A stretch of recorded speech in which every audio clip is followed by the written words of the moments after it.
Hey, welcome into Rob Wright's Channel Pop Culture, and today we are talking about the top songs of 1976. Is the list going to be a good top 40 list that we love? And is AJ Pepsi One going to get the buzzer? Find out in a moment. And also, hey, Hotel California, great album. We're going to talk about it as well in a minute on Rob Wright's Channel Pop Culture.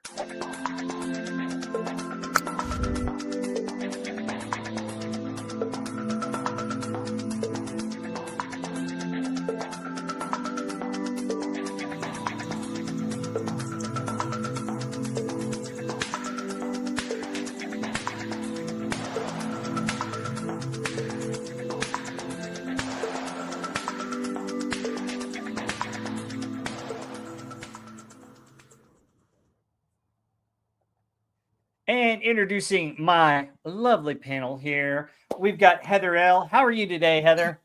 Hey, Rob, doing great. Great to be on here again with you guys. And yeah, looking forward to talking about a great year in music. Much better the year my Cardinals are getting their butts kicked. So I feel your pain as a Cowboy fan and a Horned Frog fan. I just have not had a good couple of weeks in sports. Oh. No, it hasn't been a good season, but what can you do? Nope. And we have AJ Pepsi One. AJ Pepsi One, how are you? I am doing well. Internet's kind of slow today, so I might be a little on this thing, but everything is great. As far as sports teams, have the Cowboys had a good season the last 20 years? I don't know, but it's okay. No matter what, Rob, I still love you. So. Yep.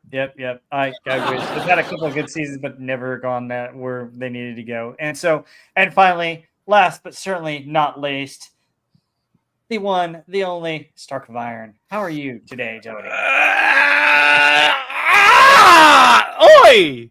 10,000 years can give you such a crick in the neck. So I just got back from vacation. Cool. From being live literally all the time. Cool. And now I'm going back to being live all the time. But did you do anything fun? Did you just hang out? Did you go anywhere? It was a staycation, and I did some stuff in the background, like as far as like uploads were concerned and stuff. That way I still kept some level of busyness. But I played a lot of cards, hung out with friends, got out to see the family. Just took some me time, some much needed me time after such a very busy and successful October. And we're going to be back at it now. So looking forward to Turkey Day in just a couple of weeks. Oh, yeah. Hey, October, wow, your channel really rocked it. You were doing shows almost every day. Yeah, well, that was our bi-monthly subscriber and member drive. We're going to be doing another one in December. And hopefully that will push us to 3,000 by the end of the year. Let's hope. So, the Bimon StarkCon. Marathon. You're like the Jerry Lewis now on YouTube. Oh, wait, what? Moving on. Oh, man. So I'm sure he's very familiar with an Alaskan polar bear heater then.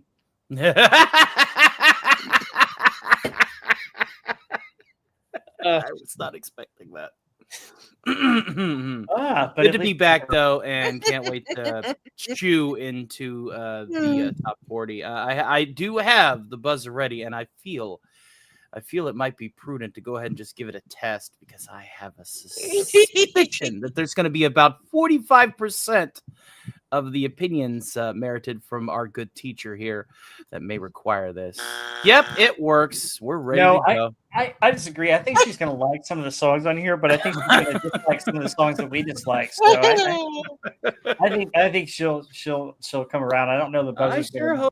I sure hope so. Maybe I'm highballing it on purpose. We'll find out. But this top 40 is decent. Honestly, this is another one where that there's some out of the top 40 that are really, really strong. So, but let's get into it. Let's look at, first of all, I put the slide together, the first slide. I think it's a good slide. It's on the title. What do you guys think? It's pretty. Yeah. I mean, that's that's pretty good. I try. But folks, I go get ahead. one of those radios. Yeah. Oh yeah. I want one of those radios. Those giant radios. Oh, Oh, the you boom never box- had one of those? The boom Oh my box? goodness. Those- Come on, Agent Pepsi Oh, those One. are great. Yeah, I have that's one what- with full that's what it cassette. is. That's Heather. exactly right. Oh, the dual cassette. That was the way to go. Yeah, because you could, I don't could know. I create want your that own record player. mixtape and you could copy other people's tapes as well. Yeah. It was awesome. Yeah, they sounded really good after you had like a copy of a copy of a copy of a copy. You ever have those? Yeah, yeah. Where everything just starts popping like a record anyway. You might as well That- just I play it didn't on a know- record player. I didn't know you could do high speed dubbing either. The high speed to where you make it Yeah. real fast. Tape in and like record it fast. It's like, 2 oh my minutes. gosh.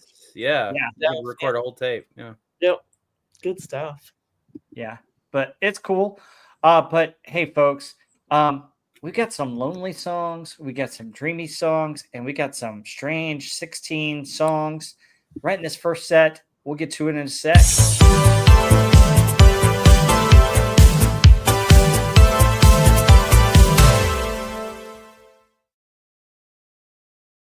Okay, counting down 40 to 31. Here we go. We got All by Myself by Eric Carmen.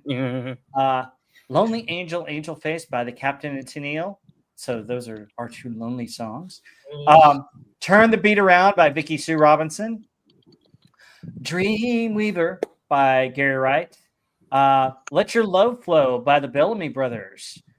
Only 16 by Dr. Hook.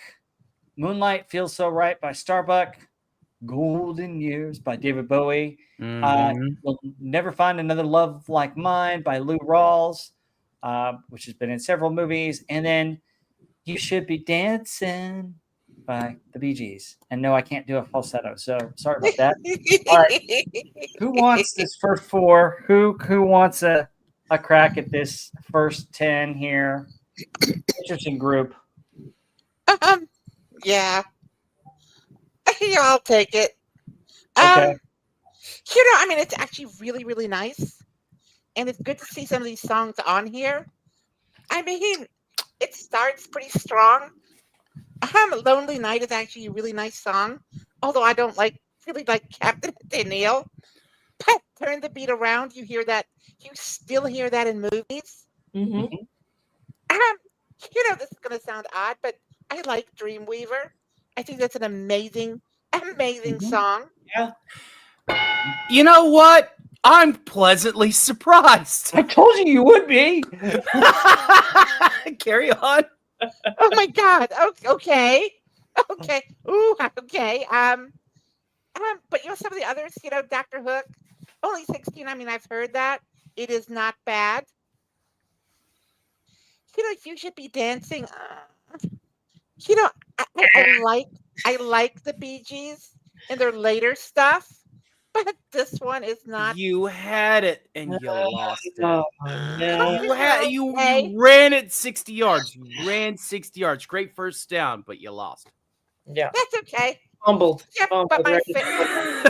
I would call it a fumble. I'll let her at least touch the ball to the ground. We'll let her get her down on it. Okay. But my favorite song of this has to be David Bowie's Golden Years. I think that was like the midpoint of his early career. But Yep. his albums changed so much in style, one to the other. But this is an amazing song. I had always thought it was later in the 70s, like 78, 79. But obviously I was wrong. But this is great. I mean, I like these, these 10 songs. It's one of the best ones yet. Mm-hmm. Yeah. Yeah, I thought Agent Pepsi One for sure. You'll never find another love like mine. I mean, I thought all the ladies loved that song, but Heck yeah, Lou Rawls. I mean, the deep voice. Mhm. yeah, but I mean, there's so many good songs on here. Now the next 10 are not so good, but these are really good.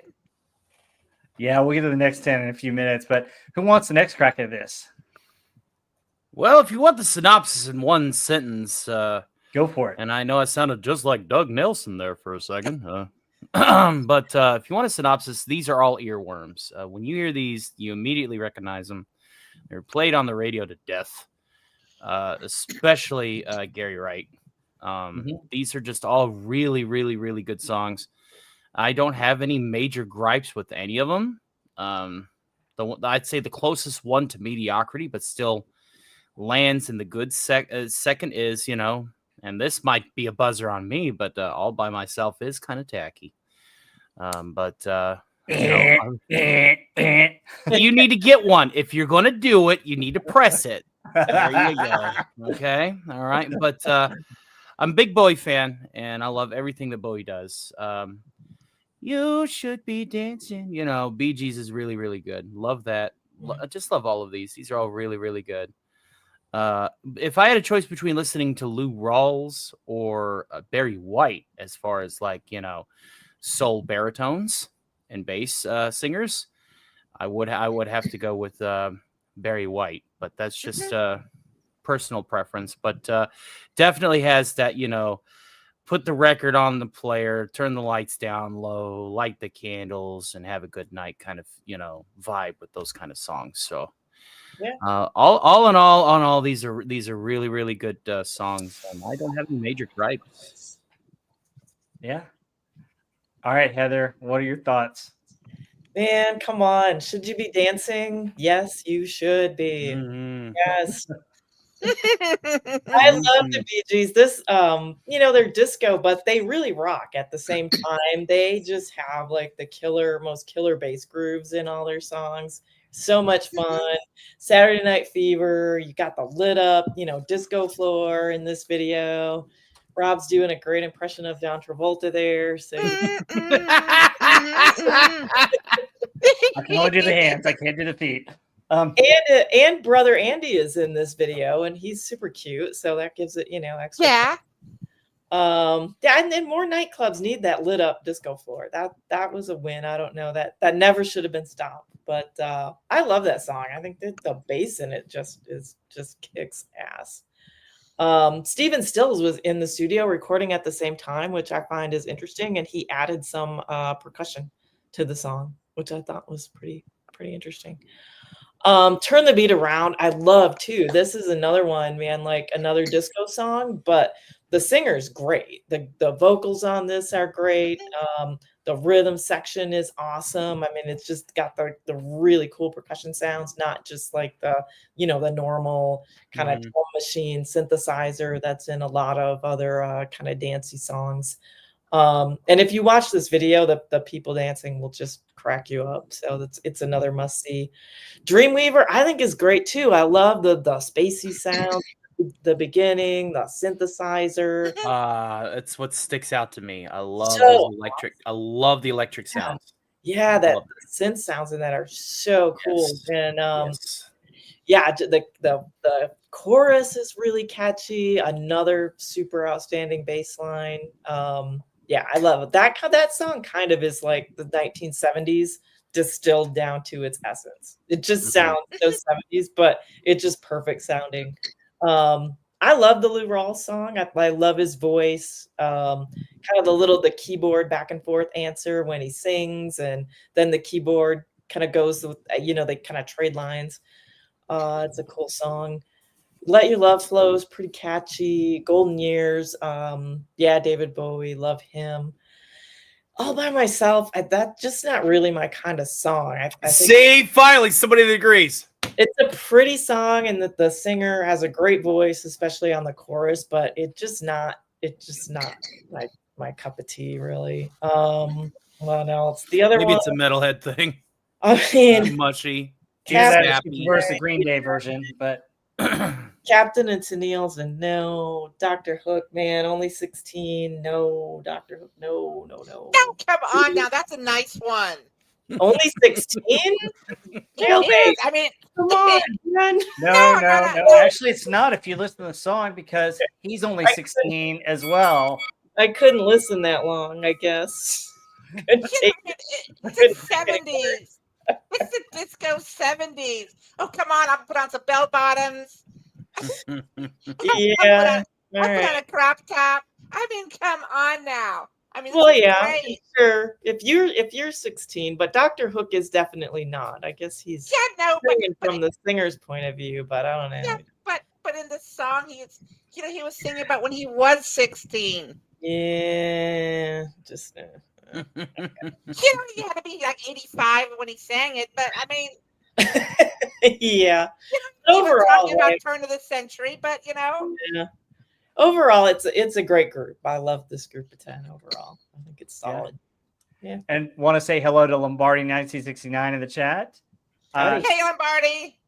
And just so you guys know that disco apparently in my research started around like 1974, 1975 is around where people say disco began. There's a lot of debate around there, but that's what I've read. But my thoughts on these. So I kind of like All By Myself. It's a sad song. It's one of those, sad songs that, it can get annoying and melancholy if you listen to it way too much, but occasionally it's good. I like kind of the tune of it. Captain Tennille's okay. Turn the Beat Around, I agree, is great, but I also love it because Family Guy parodied it in their Empire Strikes Back version. Really? You guys remember this? Turn the ship around. Leia knows where Luke is. It's in that parody. They that the Millennium Falcon does the little disco beat and it flips around and goes back. Oh, funny. Yeah, it was hilarious. So Dreamweaver is a good song, of course. Wayne's World.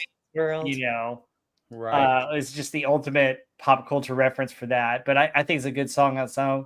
I like the Bellamy Brothers "Let Your Love Flow." This is a crossover hit. It also hit on the country charts too. Good song there. Only 16. I've only heard it a couple times. It's okay. At first, I started to cringe like you did, Heather, and then I decided to listen to the song. It's probably because I was doing something else while listening to it, and I was like, "Wait a minute, that's exactly the same thought." Jailbait, and then he goes, "And I was only 16 too." It was just like, Okay. lost Agent Pepsi 1. Oh. We'll be back in a sec. Ladies and gentlemen, Agent Pepsi 1 is suffering from some major internet turbulence.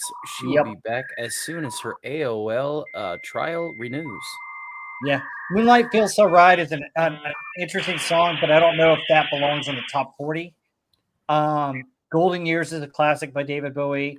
You'll Never Find Another Love Like Mine. I'm surprised it's this low, but I just remember this song also in Ice Age. I think it was the third one where the two squirrels find each other. And they're both going out of the acorn. It's the female squirrel and him. And he goes into this like scene where they're falling down with the acorn spinning and they're spinning. Yeah. And you'll never, and it cracks me up. I just was like, what the heck? That's pretty funny. Oh yeah, it's hilarious. And then You Should Be Dancing. Actually, I think it's the second song where he started to use his falsetto on. So I can't remember the name of the first one, but this is the second one, and it was a big hit. And really, the Bee Gees kind of changed when they found out that he could use his falsetto, and much to his chagrin, that became their style for probably the rest of their run, really. And it was really a major change for them, and it really brought them a lot of success, especially with Saturday Night Fever coming up and using that falsetto on several of those songs. So yeah, great stuff on this. So chat, what do you think of this 10? Let us know in the comments below, and hopefully Agent Pepsi 1 can turn the beat around and get that internet back up, but we will see. Lombardi 1969. No, you're throwing out a couple of songs there. We'll get to some of those because some of those are in the top 40. They are on the list, yes. Out of the top 40, but they are on our other list. Herc 130 just jumped in saying boo. Glad to see you, Herc. Hey, glad to see all you guys, man. Thank you so much for joining us. We try and do these once a month, and it feels like forever since we did the last one. So, but all right, guys, let's get into our news since Agent Pepsi 1 we're still waiting on her, but she's not into the news portion of this. So give me one moment, folks. There's some interesting stuff involving the Beatles, involving The Who, involving some arrests. 1976 was a crazy year in news, and we're going to talk about it in a sec here.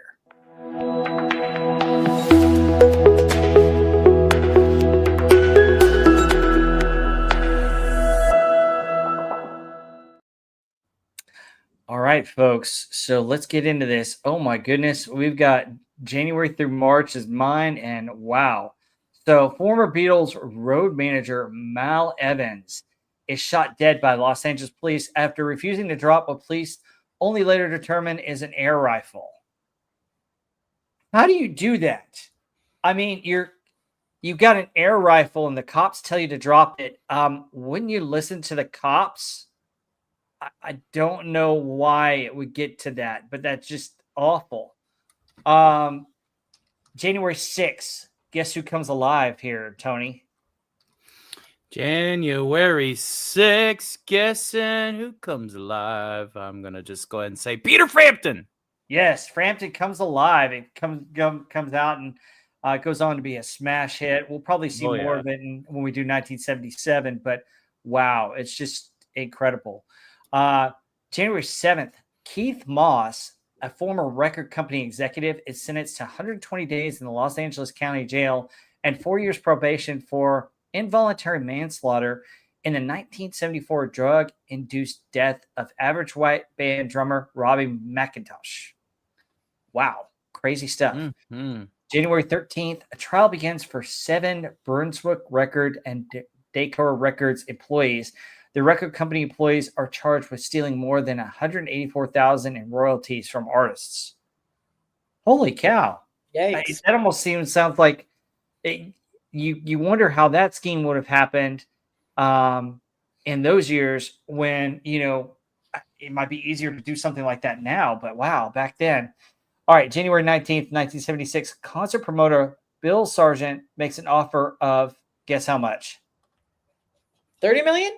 Yeah, 30 million to get the Beatles to reunite for a concert. Now, 30 million in 1976 money. Man, that's a lot. A lot of money. I don't know. I would have been tempted if I were the Beatles, wouldn't you? Well, I guess they had a lot of money, right? And they Yeah. were doing their own thing. Yeah. I mean, 30 million. Wow. Crazy. February 15th. Is love, right? All you need is love, not money. So yeah. I guess all I need is love, but man, the money wouldn't hurt. February 15th, Bette Midler bails out 7 members of her entourage out of jail after they're arrested on charges of cocaine and marijuana possession. And you just thought it happened in the 80s. No. Winifred Sanderson advocates for drugs. More news at 11. Yep. March or April, maybe I should get my right month. February 19th, former Tower Power lead singer Rick Stevens is arrested and charged with drug-related murders of 3 men in San Jose. Holy cow. Dang. February 20th, Kiss have their footprints added to the sidewalk outside Hollywood's Grauman's Chinese Theater. Pretty cool. February 24th, released 1 week before Eagles' Greatest Hits compilation becomes the first album certified platinum by the RIAA. The new platinum certification represents sales of at least 1 million copies for albums and 2 million copies for singles. Globally, it will probably become the second best-selling of all time. Actually, in some regards, it's the first.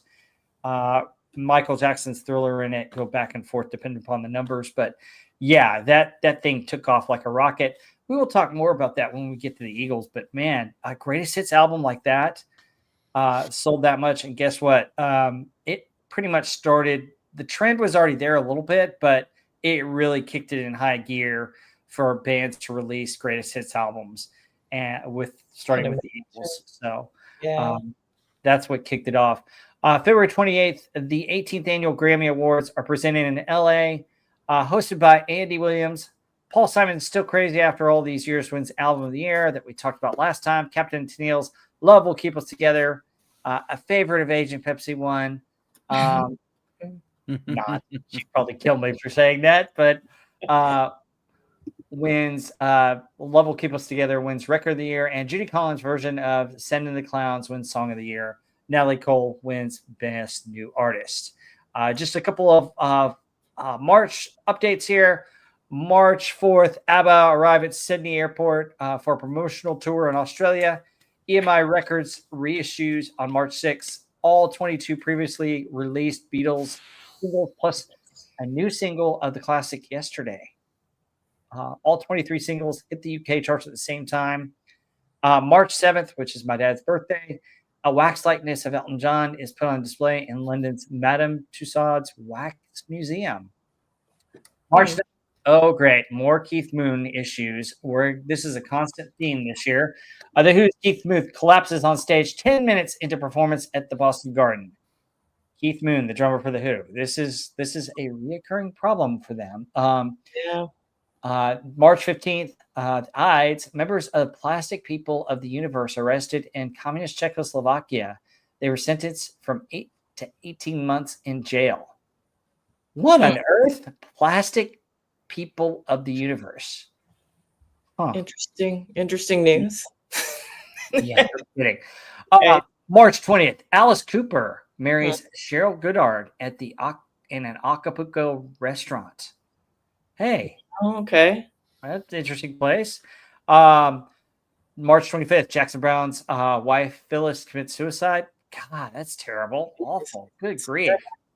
Nothing but bad news here. And then finally, March 26th in Paris, France, Wings guitarist Jimmy McCullough breaks one of his fingers when he slips in a hotel bathroom following the final performance of the band's European tour. The injury ended up delaying the band's United States tour by 3 weeks. Interesting stuff. Wow. So, Stark, you want to take us home in April through June? Oh, we will go ahead and knock it out. Sure. Let me go ahead and just bring somebody who's more prudent at reading radio news. Alistair. Of course. One moment. Good evening, ladies and gentlemen. This is Alistair the Radio Demon here, broadcasting live from Radio 616 AM modulation. We are going to be going over the year in review for the news from April through, you said June, correct? Yes, June. British pop group Brotherhood of Man wins the 21st Eurovision Song Contest in The Hague, the Netherlands, with the song Save Your Kisses for Me. It goes on to be the biggest-selling Eurovision winner ever. On April 14th, Stevie Wonder announces that he has signed a $13 million plus contract with Motown Records. April 23rd, the Ramones released their debut studio album, The Ramones. April 24th, Saturday Night Live producer Lorne Michaels makes a semi-serious on-air offer to pay the Beatles $3,000 to reunite live on the show. In a 1980 interview, John Lennon stated that he and Paul McCartney happened to be watching the show together at Lennon's apartment in New York and considered walking down to the SNL studio for a gag. But we were, quote, too tired, end quote. On May 22nd, Michaels raises his offer from $3,000 to $3,200, if I could talk today. April 28th, the Rolling Stones opened their Eurovision tour in Frankfurt, Germany. Very, very nice. Very good, very good. Would you get me a hot dog, please? April 29th, when his tour stops in Memphis, Tennessee, Bruce Springsteen jumps the wall at Elvis Presley's mansion, Graceland, in an attempt to see his idol. Security guards stop Springsteen to escort him off the grounds. Be glad that's all they did. On May 1st, the Alan Parsons Project, one of my personal favorites, released their debut studio album, Tales of Mystery and Imagination. On May 3rd, Paul McCartney and Wings start their Wings Over America tour in Fort Worth, Texas. This is the first time that McCartney has performed in the U.S. since the Beatles' last concert in 1966 at Candlestick Park. Paul Simon on that same day puts together a benefit show at Madison Square Garden to raise money to the New York Public Library, an often recurring place for Ghostbusters far and wide. Phoebe Snow, Jimmy Cliff, and Brecker Brothers also perform. The concert brings over $30,000 for said library. On May 19th, the Rolling Stones guitarist Keith Richards is involved in a car accident northwest of London. Terrible. However, cocaine was found in his wrecked automobile. Richards was given a court date of January 12th, 1977. Rumors spread by German press ABBA members were killed in a plane crash, and only Annie Fried survived. On May 25th, Bob Dylan's Rolling Thunder Review tour did end. And that is our coverage from, or do you want me to go through June? Or stop at June? No, go through June. Okay. All right. June, former Spring Canyon keyboardist Mark Cook joins Daniel Amos. Not to be confused with Amos Moses, ladies and gentlemen. June 6th, Keith Richards and Anita Pallenberg suffer tragedy. Their 10-week-old son Tara dies of respiratory failure. On June 10th, Alice Cooper collapses and is rushed to the UCLA hospital in Los Angeles. 3 weeks before the Goes to Hell tour would begin, the tour was subsequently canceled. My lord, the hospitals were filling up in June, weren't they? On June 17th, the first Backroom Mountain Dew Festival is held. It's the first ever rock festival to take place in the merry old Green Isle of Ireland, probably off of Galway Bay, no less. On June 18th, ABBA performed Dancing Queen for the first time on Swedish television in Stockholm on the eve of the wedding of King Carl. Looks like the 16th, Gustav to Sylvia Summerlath. And on the 25th of June, Uriah performs its last show with David Byron as lead singer in Bilbao, Spain. Byron is sacked shortly afterward, and that will bring us up to the mid-year. We thank you for staying tuned to Rob Wright's Gen X Pop Culture. Thanks, Allison. All right, so crazy. Oh my goodness, crazy news that year, right? What do you guys think? Anything stand out that we want to touch on a little bit? I know we kind of touched on some when I was going through it, but yeah. Just I don't know. Not a lot of good news, a lot of terrible news, actually. Yeah. Oh my gosh. Stuff. Yeah, just to think of somebody, wait, I can't believe Jackson Brown's wife committing suicide like that. That's awful. Yeah. But yeah, I mean, it just goes to show that news was still crazy back then too. I mean, wow. It's always been crazy. Yeah. Sigvalda says Stomping King is the hit spinoff of Dancing Queen. That's exactly right. The better version. Yeah, the better version. Not the Squidward worship. Oh, Stomping King. Yeah, Shrubby in 1989 says a lot of stuff going wrong in 1976. Well, there's a lot of stuff that's going right in 1976, but we'll find out about that later. But yeah, it's interesting, and I just thought it was fascinating how many albums came out, how many arrests. But this is not surprising because we had a lot of that in the last couple of years too. Yeah. So, all right, so on we go to 30 through 21, and oh my goodness, we've got some interesting ones for you. We got a theme from a TV show. We got all kinds of love on a roller coaster and sweetness. We've got a ballad that caused the breakup of or caused this singer to leave a band. We've got a little bit of boogie and another aspect of love. So all kinds of aspects of love in this next top 10. We will get to that in just a moment here. Well, if I can pull my media.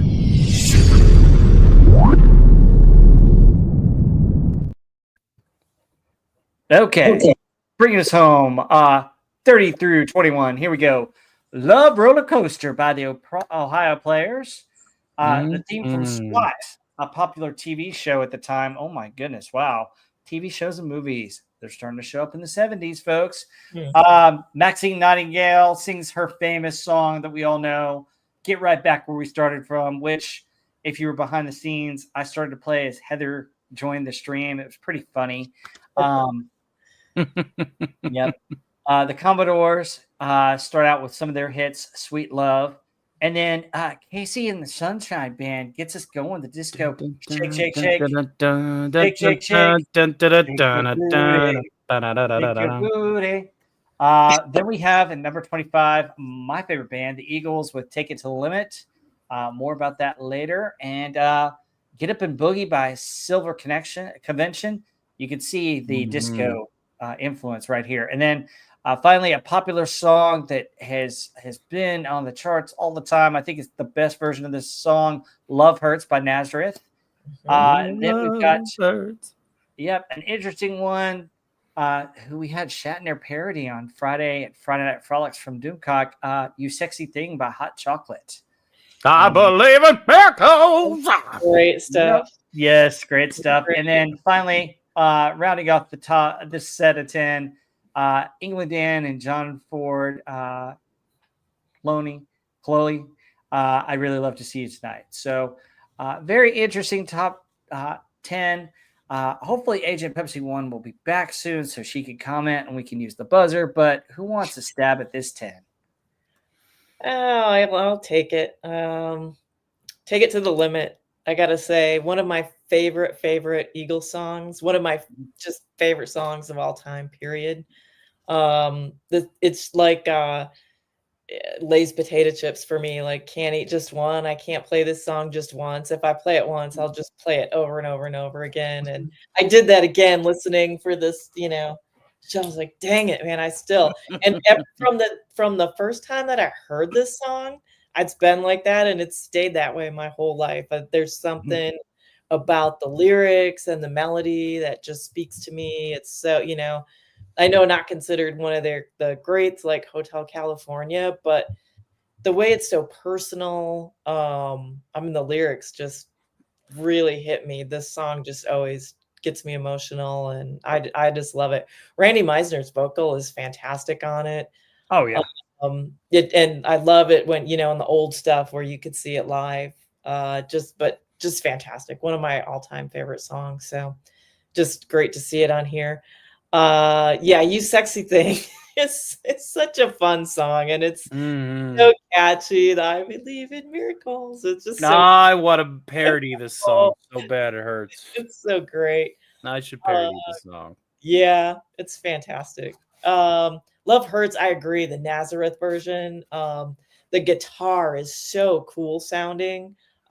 Just kind of got a psychedelic sound to it, and his voice is fantastic. Love that. I love the Really Love to See You Tonight, England Dan and John Ford Coley. Yeah. That's just a 70s. That's another song that just is like 1970s distilled right down. Oh, I know. It's interesting. The lyrics to it. I'm not talking about moving in and I don't want to change your life. Yeah, it's interesting, but it's a catchy song, even though it's kind of mellow. I like it. Yeah, I love Roller Coaster too. It's great. Another super catchy song. So 70s. That the verse is fantastic. Yeah, I love the Get Up and Boogie, man. That's just a disco. I think that one's mostly for the dance floor. But I don't mind it. Another Casey and the Sunshine Band, I guess, but man, that's overplayed. Super overplayed. The rest are okay. I mean, the theme from SWAT's a good TV song. It's odd that it's in the top 40, but I'm not sure about that. But it's definitely a good TV song. I think this is another good bunch with a lot of really good, catchy 70s sounding songs. I like it. It's a good year. Tony, your thoughts? The earworms, they continue to bore into my brain. This is, again, more and more earworms. When you hear these, you have to hear them a second time or they're going to be stuck in your head until you do. This is the kind of music that really started to shape the disco scene right and proper. Yeah, these are all really, really good. I never got to watch SWAT. I never got to see it. I've heard of it, but I've never got to see it. One of these days, whenever I have free time, which I did for 2 weeks, but that's over. I will sit down and I will watch it, just to see what the song, where the song was opening for. I agree with Take It to the Limit. Eagles is obviously something that we're going to be discussing more in detail very, very shortly. Yeah, these are all just really, really good. Love Hurts. And regardless of the version, it's such a catchy song. It is one of those songs that you're out there in the middle of the night with your high school sweetheart. You got that big fucking boombox over your head. Love hurts. Come back to me, baby, come back. You blame it all. Well, we haven't gotten to Player Baby Come Back. I mean, that's for another day. Yeah, that's for another day. But you know what I mean? It's that kind of vibe, right? So. But yes, I want to parody You Sexy Thing, and I maybe will. Yeah. Hopefully by next Thursday for my variety show. Cool. But yeah, these are all really, really, really, really good songs, and I have, again, no complaints. I miss pressing my buzzer. There's my complaint. What are your thoughts, Rob? Oh, lots of thoughts. So, Love Roller Coaster is a good song. Theme from SWAT's an interesting one. Mhm. Honestly, right back where we started from Maxine Nightingale, it's played a lot and we hear it a lot. It can be overplayed, but honestly, it's such an upbeat song Yeah, that it just the tune catches me more than anything. And you think 1976, that song sounds like it belonged in the 60s, really. right. Mhm. Mm-hmm. It really does, but I love it. It's just got a catchy beat. It catches me all the time. Sweet Love by the Commodores is okay. Shake, Shake, Shake Your Booty is overplayed. And honestly, the instrumental of it is a little bit better than the actual song itself. Guys, I love Take It to the Limit. That is an amazing song. Randy Meisner hits the high notes and stuff. I mean, this was his swan song. I mean, it's the one that they would always play in encores. So that was an encore song. The interesting thing about it is that after he left the band, and we'll talk about that when we talk about the Eagles, because he did leave the band over this song, by the way. It basically fell out of rotation, and then they brought it back in their concerts. And I've heard, so I got to see them when they still had Glenn Fry when he was still alive, and Glenn Fry did a version of this. It wasn't as good as Randy's, but it was okay because Glenn was lower. Yeah, it's a little bit lower, but Glenn did a decent job on it. Yeah. And then Vince Gill can actually sing this song. Yeah. Not as good as Randy, but Vince Gill, folks, if you guys get a chance to see the Eagles, and I'm probably going to see them in the new year sometime, we should get a group together and go see them and have a meetup in Vegas. That would be cool to go see the Eagles. But their harmonies are so fantastic. The Eagles, when they're singing it, like Randy sings a line, and then spent my life running around. They all come in on that, and it's just great. Like their harmonies on the every other line that they sing, just fantastic.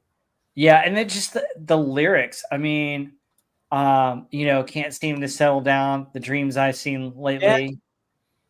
The lyrics of this song just totally speak to me. It's so great. It's great. Put me on a highway, show me a sign, and take it to the limit one more time. Yeah. I mean, just great. Get Up in a Boogie is another dance song. Love Hurts, as I mentioned, that's the best version by Nazareth. There's a country version. There's a couple other versions, but when Nazareth got this, I think they really shined and made it their own. And it rocks. Theirs is the only version I want to hear because it's awesome. And it's very soulful. And honestly, I didn't know it came out this early in the 70s. I know it came out in the 70s, but I didn't know if it came out like in 78, 79. And then Hot Chocolate with You Sexy Thing. That's just, I don't know if it's it's the lyrics, but also it's the kind of bubblegum poppiness of the music to it. The way he says it, the way he says, I believe in miracles. Yeah, it's just funny. I believe in miracles. Where you go, just text the thing you. Yeah, great. And then I really love to see you tonight. Is a great. I mean, that one's probably a yacht rock staple. I'm not talking about moving in. I don't want to change your life, but there's a warm wind blowing and the stars are out. And I'd really love to see you tonight. I mean, that's just like a spring or summer evening. It's just like just awesome. I just love the imagery and the thoughts about that. Yeah. So, but anyway, what are your thoughts, chat? I mean, we've got some decent ones here. I know Agent Pepsi One had alluded to her not liking any of these songs. I can't imagine why. It's crazy. Yeah, this is an excellent group of 10. Again, I mean, compared to some of the previous years. I agree. I think with some of this, usually this 10 is where we kind of hit a wall. Right. But yeah, I think this group of 10 is outstanding. Honestly, 76 is a good year. I mean, so far, a lot of these hits, they're not, there are a couple that I would say, hey, what's that doing in the top 40? But I can't just sit there going, oh gosh, give me a break, It's a good combination this year of rock songs, some ballads, some disco that's actually more, good vocal disco, not just dance music, and some rockers in there. It's just a great combination. This is a really good year, I think. Yep. Very good year. So, all right, folks, we've got some interesting news coming up, and maybe there's something very special coming up in this set of news. I'll take the July through September, since Agent Pepsi 1 is out. Hopefully she comes back, but if she doesn't, folks, get ready. There's some rockers in here, but there's a special set of news here coming up. So we'll get to it in a sec.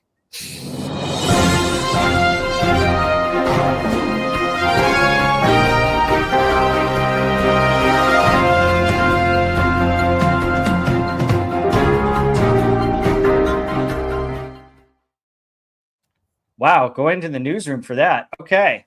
All right. So July 2nd, composer Benjamin Britten accepts a life peerage only a few months before his death. So kind of a lifetime achievement award there.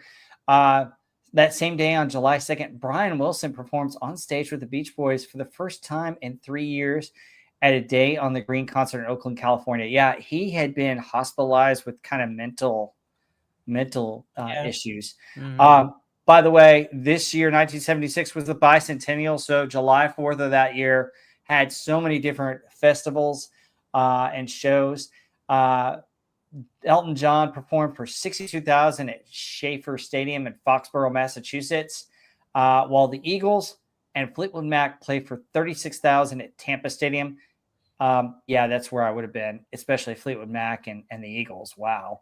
Yeah. Leonard Skinner and ZZ Top draw 35,000 at Memphis Memorial Stadium, which, wow, that would have been a heck of a concert too. Yeah. And Elvis Presley performs before 11,974 at Maybe Center in Tulsa, Oklahoma. So wait a minute, hold on. July 4th, Elvis was in Tulsa, Oklahoma. I'd be talking to the Colonel and trying to find out why the King wasn't in a more luxurious place where he could sell a lot more tickets on the bicentennial of the United States. Well, the Colonel was a garbage excuse for a manager. I mean, the guy was shyster, milking it for his own money. He was the crappiest manager. Oh yeah, but man, and a crook. He probably got more. He probably got a bigger take for being there than if he would have been at someplace good, and that's why he did it. The dude was just a crook. And then I've also heard that he's always been afraid of the authorities finding out about him. So Yep. But the funny thing is Tom Hanks did a great job as playing him in that Elvis movie. That was interesting, but that's another thing for another day. All right, July 7th, 50,000 fans braved the rain in New York to attend a free Jefferson Starship concert in Central Park. July 27th, Tina Turner files for divorce from husband Ike. Yeah, that'd be coming for a while. She probably needed to divorce him way before that. August 5th, Eric Clapton provokes an uproar over comments he made on stage at a Birmingham concert, voicing his opposition to immigration, using multiple racial slurs while exhorting the audience to support Enoch Powell and keep Britain a certain interesting. place. Yeah, I don't know what happened there. Gives new meaning to the word cocaine in the song Cocaine, but that's kind of wow. Kind of eye-opening, kind of scary there. Guess who else is in our news again? I mean, this is the Keith Moon. Keith Moon again. Rushed to the hospital for the second time in 5 months, collapsing after trashing his Miami hotel room. Yep, Keith Moon. Wow. August 13th, official ABBA logo is reversed with the reverse B is adopted. Hey, what do you know? That's kind of cool. August 16th, Cliff Richard becomes the first Western artist to ever perform in the Soviet Union when he gives a concert in Leningrad. August 21st, an estimated 120,000 fans packed Kenworth House to see the Rolling Stones. Todd Rundgren Leonard Skinner and 10cc also perform. Wow, that would have been a cool concert. Yeah, that's a really good show. August 25th, one of my favorite albums gets released. Boston. Debut yes. album. Oh my goodness, what an album. Oh my I love God. their album art. I love how their Starship guitars, man. It's great. Oh yeah. Yep, it's up in the far right corner if you notice that. Yeah. Oh, and somebody popped a top. August 31st, a U.S. District Court decision rules that George Harrison has subconsciously copied the Cliftons' hit "He's So Fine" when he wrote "My Sweet Lord." Oh, Interesting. wow. Yep. Wow. That's Yep. odd because I mean a lot of songs use like the same chord progressions and I don't know. I mean it's kind of a basic I mean maybe. I mean it doesn't seem like it to me really, but I guess if it's the same similar melody. I've heard a little bit about that, but wow. Getting Yeah. to September and the last couple ones here. Old Records president Lou Adler is kidnapped at his Malibu home and released 8 hours later after a $25,000 ransom is paid. Two suspects are soon arrested. Interesting. Yep. September 3rd, Rory Gallagher joins the short list of Western popular musicians to perform behind the Iron Curtain with a show in Warsaw, Poland. See, this is the funny thing is I haven't heard of either of these two artists who were the first to perform behind the Iron Curtain. I guess that's why they were allowed to perform. September 8th, in a candid interview appearing on the October 7th edition of Rolling Stone published today, Elton John publicly disposes his bisexuality for the first time. September 14th, 1 hour Bob Dylan concert special, Hard Rain, airs on NBC, coinciding with the release of the live album of the same name. September 18th, Queen performs a massive free concert in London's Hyde Park for over 150,000 people. Wow, that would be cool to go. Yeah. Mm-hmm. Also the same day, the second annual Rock Music Awards airs on CBS. Peter Frampton wins Rock Personality of the Year, while Fleetwood Mac wins for Best Group and Best Album. September 20th through 21st, Wonder Club Punk Festival, the first international punk festival, is held in London. Suxy and Banshees play their first concert. Yeah, Susie and the Banshees. Yep, Susie and the Banshees. And then finally rounding out this set, September 25th. Let's see. Have you ever heard of this group? The Feedback. Wow, composed of Bono, The Edge, Adam Clayton, and Larry Mullen Jr. Wow. And they eventually became U2. So it's a good name change. Yeah, great name change. Much better. Any other thoughts on this news real quick before we get into the last bit of news? A lot of great concerts again. Oh my gosh, yeah. I want to be at more. I mean, I think the July 4th one, I would love to see the Eagles and Fleetwood Mac, but Leonard Skinner and ZZ Top would also be on my list. Oh yeah. So yeah, a lot of good stuff here. Yeah, but anything else that stood out other than Keith Moon getting again? Keith Moon living in the hospital? Yeah, no kidding. I mean, that other concert on August 21st, can you imagine this? The Rolling Stones, Todd Rundgren, Leonard Skinner, and 10cc. Yeah, that's another. I mean, that would have been awesome to see. I mean, you're still getting Ronnie Van Zant, Leonard Skinner too. Mm-hmm. I mean, you get the Rolling Stones. 10cc has a couple of good hit songs. I mean, it's just awesome. I just phenomenal, man. Yeah, Roger McKeon, glad you're here. We're gonna get to that song that you just mentioned about Elton John, but anyway, kind of cool. Interesting. He's So Fine and My Sweet Lord. It's interesting that back then you had that, and we've had a couple of those recently in the last 10 years or so. One involving Led Zeppelin with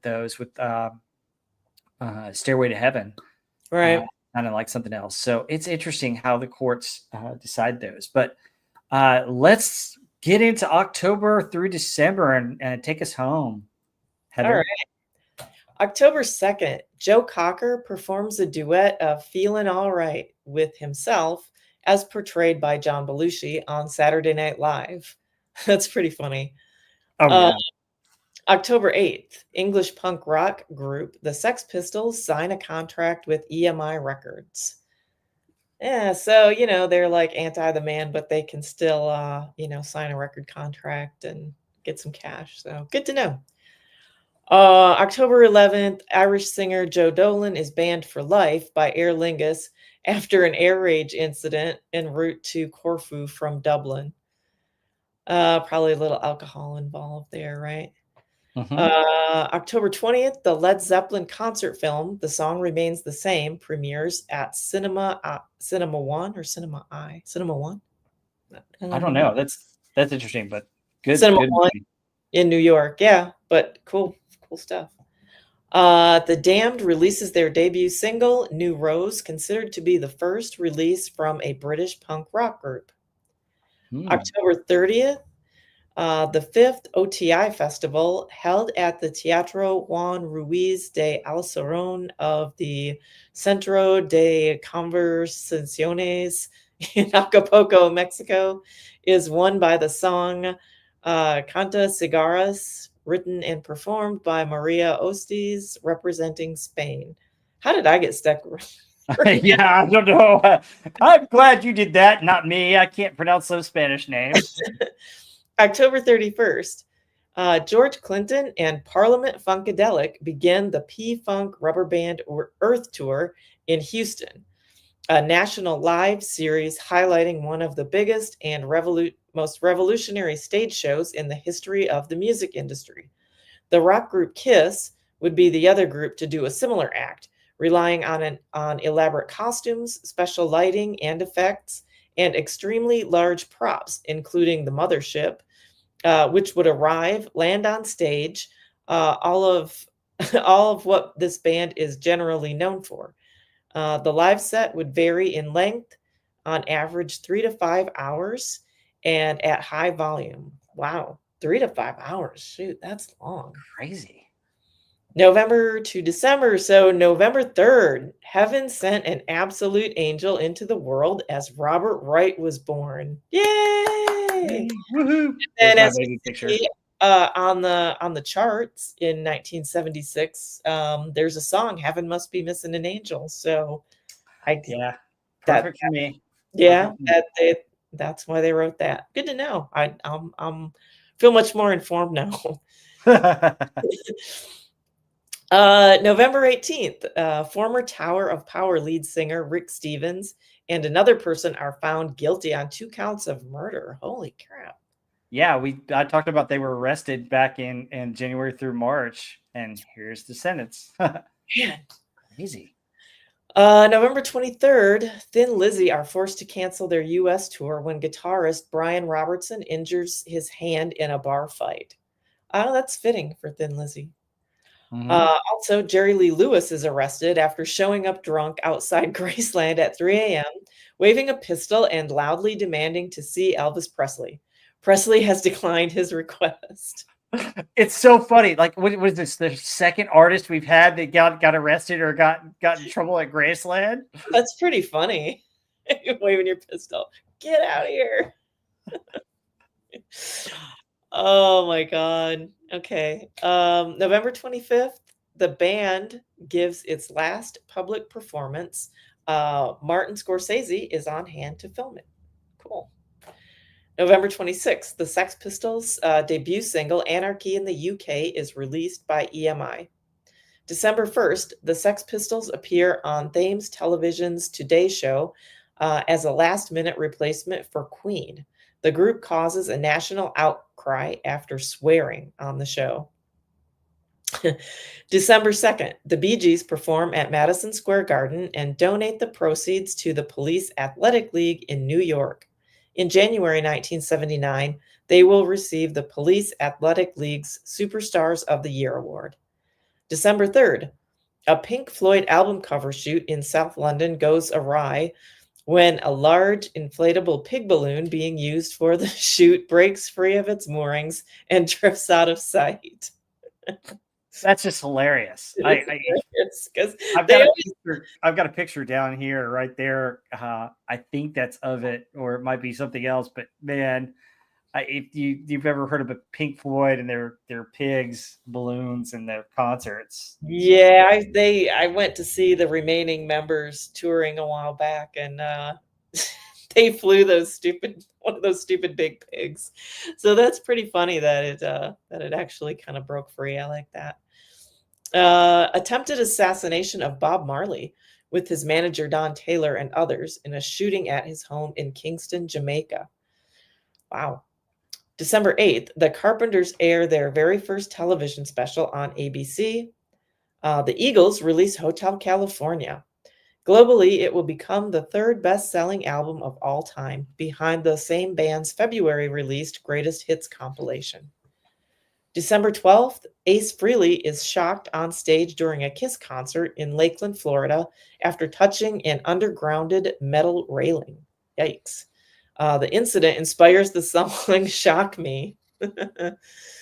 December 31st, the 5th annual New Year's Rockin' Eve special airs on ABC, with performances by Donna Summer, Bachman Turner Overdrive, The Four Seasons, and Casey and the Sunshine Band.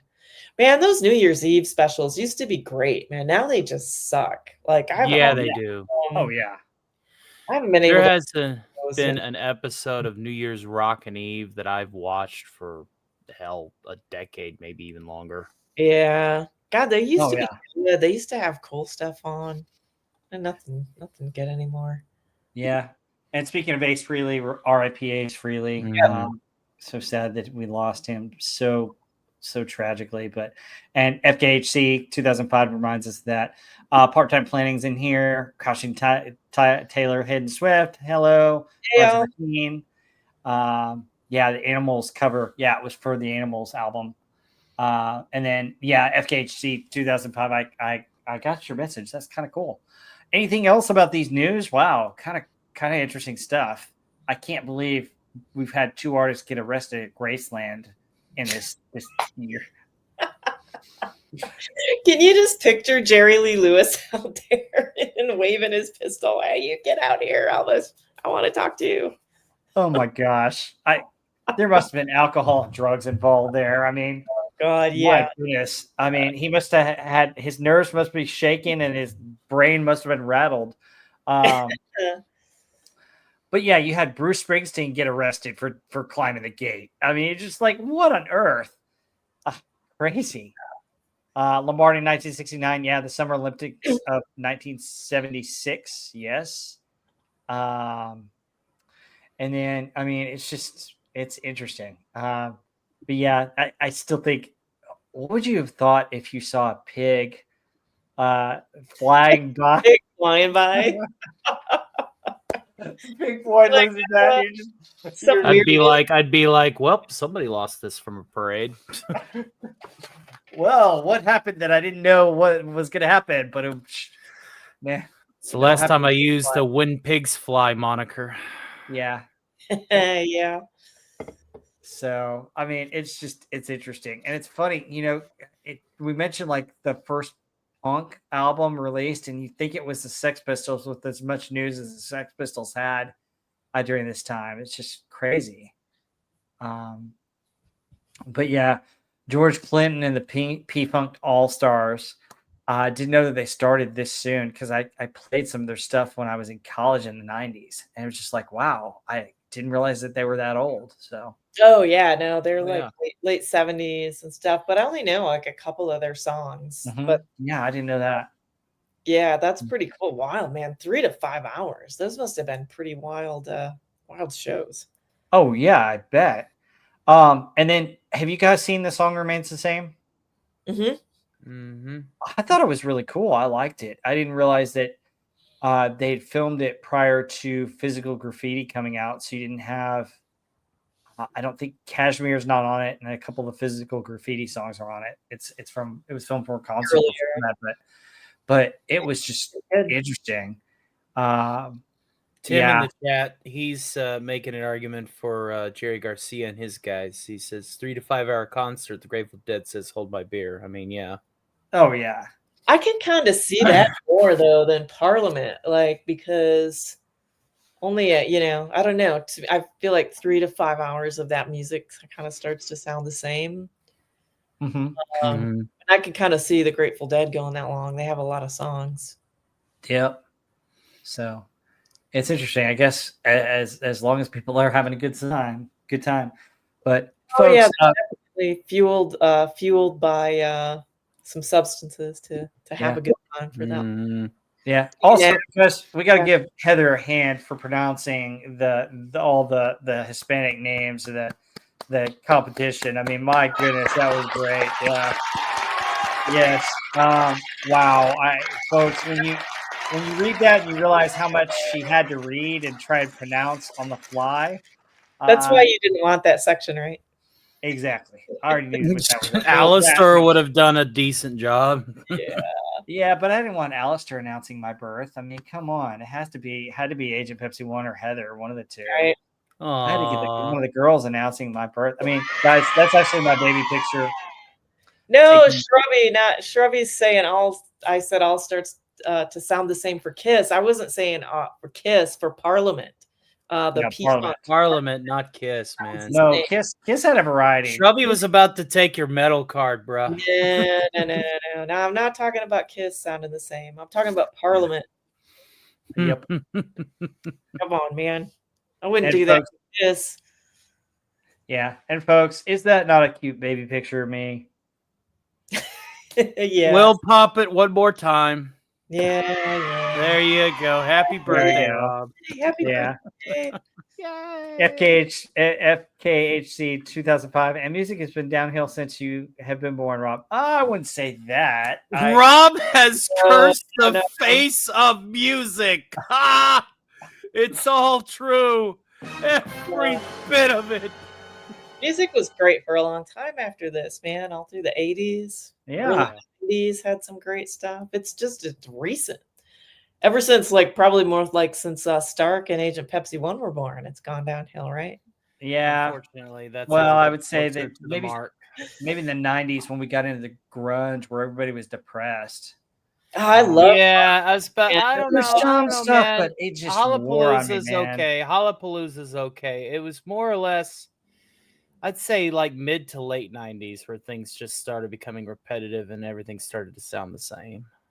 Yes, Lombardi 1969. That is my actual baby picture out of my baby book, which I actually have right here if you want to see. So I have my SP4H says, not a fan of The Song Remains the Same. They had much better live performances than that. Check out the Led Zeppelin 2003 DVD release. Okay. Yeah.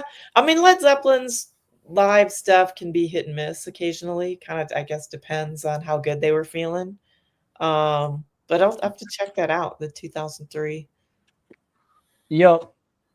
I mean, yeah, I'll have to check out the 2003 DVD release, but I don't know what concert that was. I would have hoped that it'd be later on because I do think Physical Graffiti is a great album, and I would love to see songs like Kashmir. It'd be cool to see Achilles' Last Stand and them perform that in concert, and a couple others that were really good. I mean, I have seen live footage of Kashmir on, on YouTube and stuff. There's a ton of options, but I don't know what DVD releases those are from. Specifically, because I haven't really. Now that you can see everything live on YouTube, it's kind of, I tend to watch. Kind of a waste. Yeah, and then you can fast forward through it on YouTube as well too. So not that you would ever fast forward through any of Led Zeppelin stuff, but good stuff though. Yeah, very good. All right, folks, we are rocking and rolling. We're getting back into some interesting stuff in our 20 through 11. We've got Hall & Oates coming in. We've got a Bird song. We've got a Queen song. All this coming up in just a few right here. And if I could hit the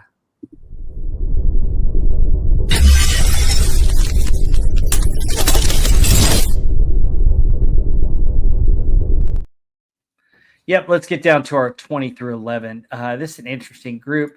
Okay, number 20, the Sylvesters with Boogie Fever. I got the boogie down. Gosh, we got so much disco. I mean, we're just Yeah. all over the place. Dorothy Moore gives us Misty Blue. Queen with their great but overplayed song. Much overplayed, easily Much overplayed. parodized. Yep. Andrea True Connection wants more. Seals and Crofts comes in at 16 with Get Closer. Diana Ross has a Love Hangover at 15. Fly, Robin Fly by the Silver Convention comes in at 14. Barry Manilow writes the songs at number 13. Darland Vocal Band tells us what an afternoon delight is. And Daryl Hall and John Oates try and make Sarah smile at number 11. Okay, who wants to attack this group of 10 first? Every time I hear I Write the Songs, I think of the claymation California Raisins mockumentary with that grapefruit going, I write the songs that make the whole world sing. And he's got like the two tuna there. They're all like, I'm like, but no, but that song, I love that song, but I always got to give it, I always got to like poop on it a little bit because of that little nod from the California Raisins. This is a pretty good stack. This is a nice stack list. It's an emperor damn shame that my buzzer's already collecting dust because we don't have Agent Pepsi 1 here to make fun of Bohemian Rhapsody. I will say that Bohemian Rhapsody is insanely overplayed in movies, on oldies stations, everywhere you look. When people think of Queen, they think of Galileo Piccolo. Okay, we get it. It's a great song, but we get it. And I highly recommend, if you haven't checked it out, there's this little thing on YouTube where they took scenes from the animated series of Star Trek, and it's called Star Trek Rhapsody. It's really funny. Hilarious. Oh my God, it is glorious. I love it. It's always too damn slow. What for, sir? Too damn slow. No. Yes, Wayne's World got 2 songs off of the movie soundtrack in this list. Lombardi 1969. Yeah. Fly, Robin, Fly is another one of those earworms that is once you hear it once, you're like, oh, that's awesome. But then you hear it like, the 80th time. It's like, It's a lot of these songs are like that. But these again, they stand out. I like the Silvers, even though Rob called them the Sylvesters. I thought putty tat. What, the way it's spelled, I thought it said Sylvester. I guess I thought putty tat. Is it pronounced Slivers? Silvers. The Y is an I. Silvers. Yes. Okay. Sorry. It threw me off with the Y. Sorry. It's well, I mean, when you look at that crazy font and you ain't got your bifocals on, like I could see, like yes. I'm like, huh? What? I think it's the Silvers, yes. But yeah, these are all really, really good. Obviously, Bohemian Rhapsody's overplayed, and I don't have Agent Pepsi 1 here to make fun of because I know that she would have. This is one of those songs that I knew she was gonna like totally like punch on, and I'm not here to buzz her out. So that's my thoughts. Well, you can buzz me because I'm going to say this is a pretty mediocre bunch of songs. Oh, thank God I can hit it. Hit it. Oh. Yeah, I mean, Bohemian Rhapsody, of course, just way too overplayed, especially since Wayne's World. Like after Wayne's World came out and they did that, you just couldn't freaking escape that song. No. Even though Afternoon Delight is a cheesy song, I kind of like it. It's catchy and their harmonies are good.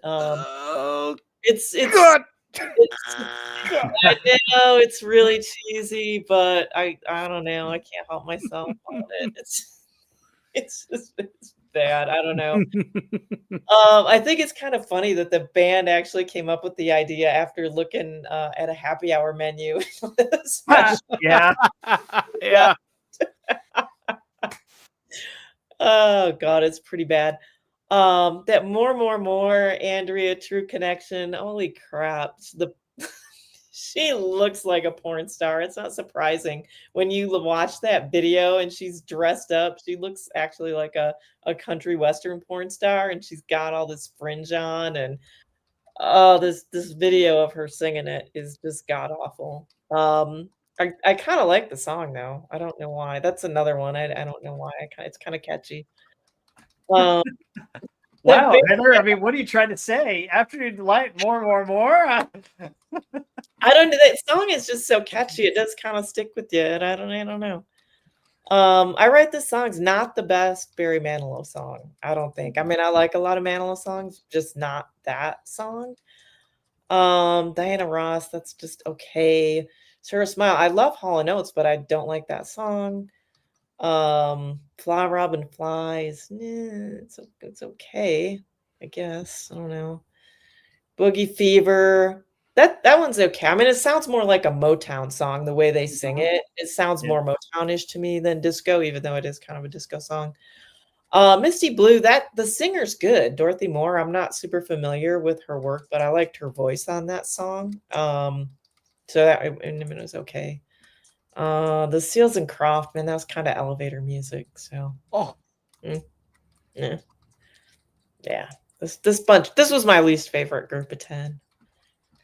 So I will agree with you that it's probably my least favorite group of 10, but there are some songs on this one that are good. I mean, Boogie Fever, I agree. It sounds Motown. You were taking the words right out of my mouth there, Heather, because I agree 100%. Misty Blue's okay. Good singer.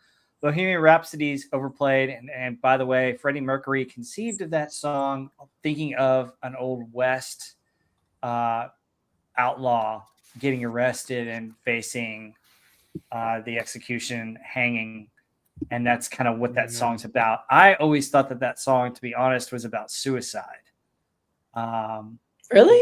Yeah, because I mean, essentially, he goes down to hell. He goes to hell, and my mama, life had just begun, but now I've thrown it all away because he killed someone. Yeah. Well, I thought he killed himself, and this is him in purgatory. Huh. Interesting. Pulled my trigger, not the trigger, my trigger. Yeah. And then now he's dead. Yeah. Yeah, I never got that from it. So interesting. Anyway, there's some connotations to that, but it was. I think Bohemian Rhapsody is just more or less a story of a man who decided to take the lessons that he was taught and throw them away, and just going and living on the open road. Living the Bohemian lifestyle, not homeless, jobless, wandering, doing whatever like that. Yeah. That's what that song's about. Yeah. It's a melodramatic story, like a lot of operas are these over-the-top melodramatic stories, if you translate what the stories actually are in actual operas. Yeah, well, it fits the album. I mean, Night at the Opera was where this song was featured, so it fits in there. And Freddie Mercury, talking about it in what I've read, said that he originally was thinking of somebody in the Wild West. So I mean, that makes sense in that way. So it's interesting. I don't really care for more. I actually like Get Closer by Seals and Cross. It's that song that's darling, if you want me to be closer to you, to get closer to me. I thought that was a decent song. It is another one of those yacht rock songs, by the way. Right. Love Hangover is kind of iffy by Diana Ross. It's not her best. Fly Robin Fly is catchy, but it just gets annoying after a while. And to be honest, I sit there and I'm like, this is probably what Batman would say when Robin started to annoy him. Fly, Robin, fly. Oh, no. Barry Manilow, I write the songs. It's not his best stuff. And it just... No. And again, in the California Raisins bit, you got to see it. If you haven't seen it, I write the songs. But Afternoon Delight is a catchy song. The funniest thing is that song is about something else, and you're like sitting there going, "Skyrockets at Night, Afternoon Delight," and I'm like, you're thinking it's about happy peaceful stuff, and it's about getting it on. I mean, it's just like, what? Well, that can be happy and peaceful, Rob. I don't know. Maybe it's just, the way you're doing it. That's true. And then I disagree with you, Heather. I like Sarah Smile. Did you guys know that it was about Sarah, Daryl Hall's then girlfriend, and their relationship lasted quite a while after this, and then they finally broke up. But the cool thing about Sarah Smile is if you ever get to see, well, you're probably never going to see them back together since they're fighting. Hall and Oates live. I mean, Daryl Hall just wails on that song. But it's great. I just like a lot of their other songs better. They had so many. I just prefer their other songs. Yeah. I feel like this group is like artists I like, but not favorite songs by them, maybe. Mm-hmm. Yeah. And to be fair to Hall and Oates, this was like their first big hit too. Right. So very cool stuff. But hey, folks, there's a lot in the 40 to 100 range that we're going to go over. I think some of them might be better, might have been on this list. Some others, honestly, I think some of the others that we're going to probably mention on this list in the 40 to 100 are probably going to be in 1977. We'll see. Coming up.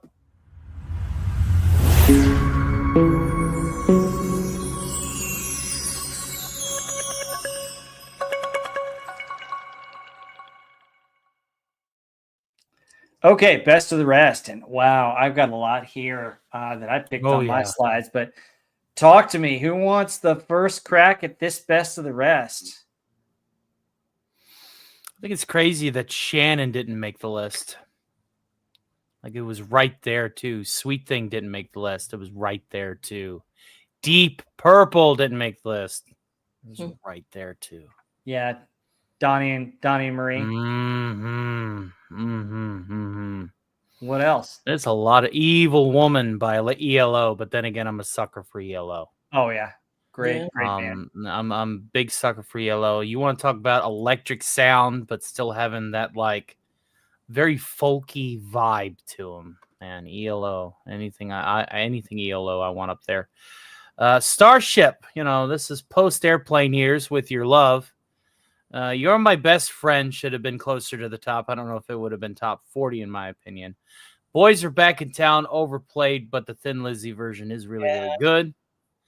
It should have been closer to the top. You're My Best Friend. I keep going back to that one, though. I don't know. Maybe that should have made it. There is a lot of disco on here. Summer from War. It's also a really good one.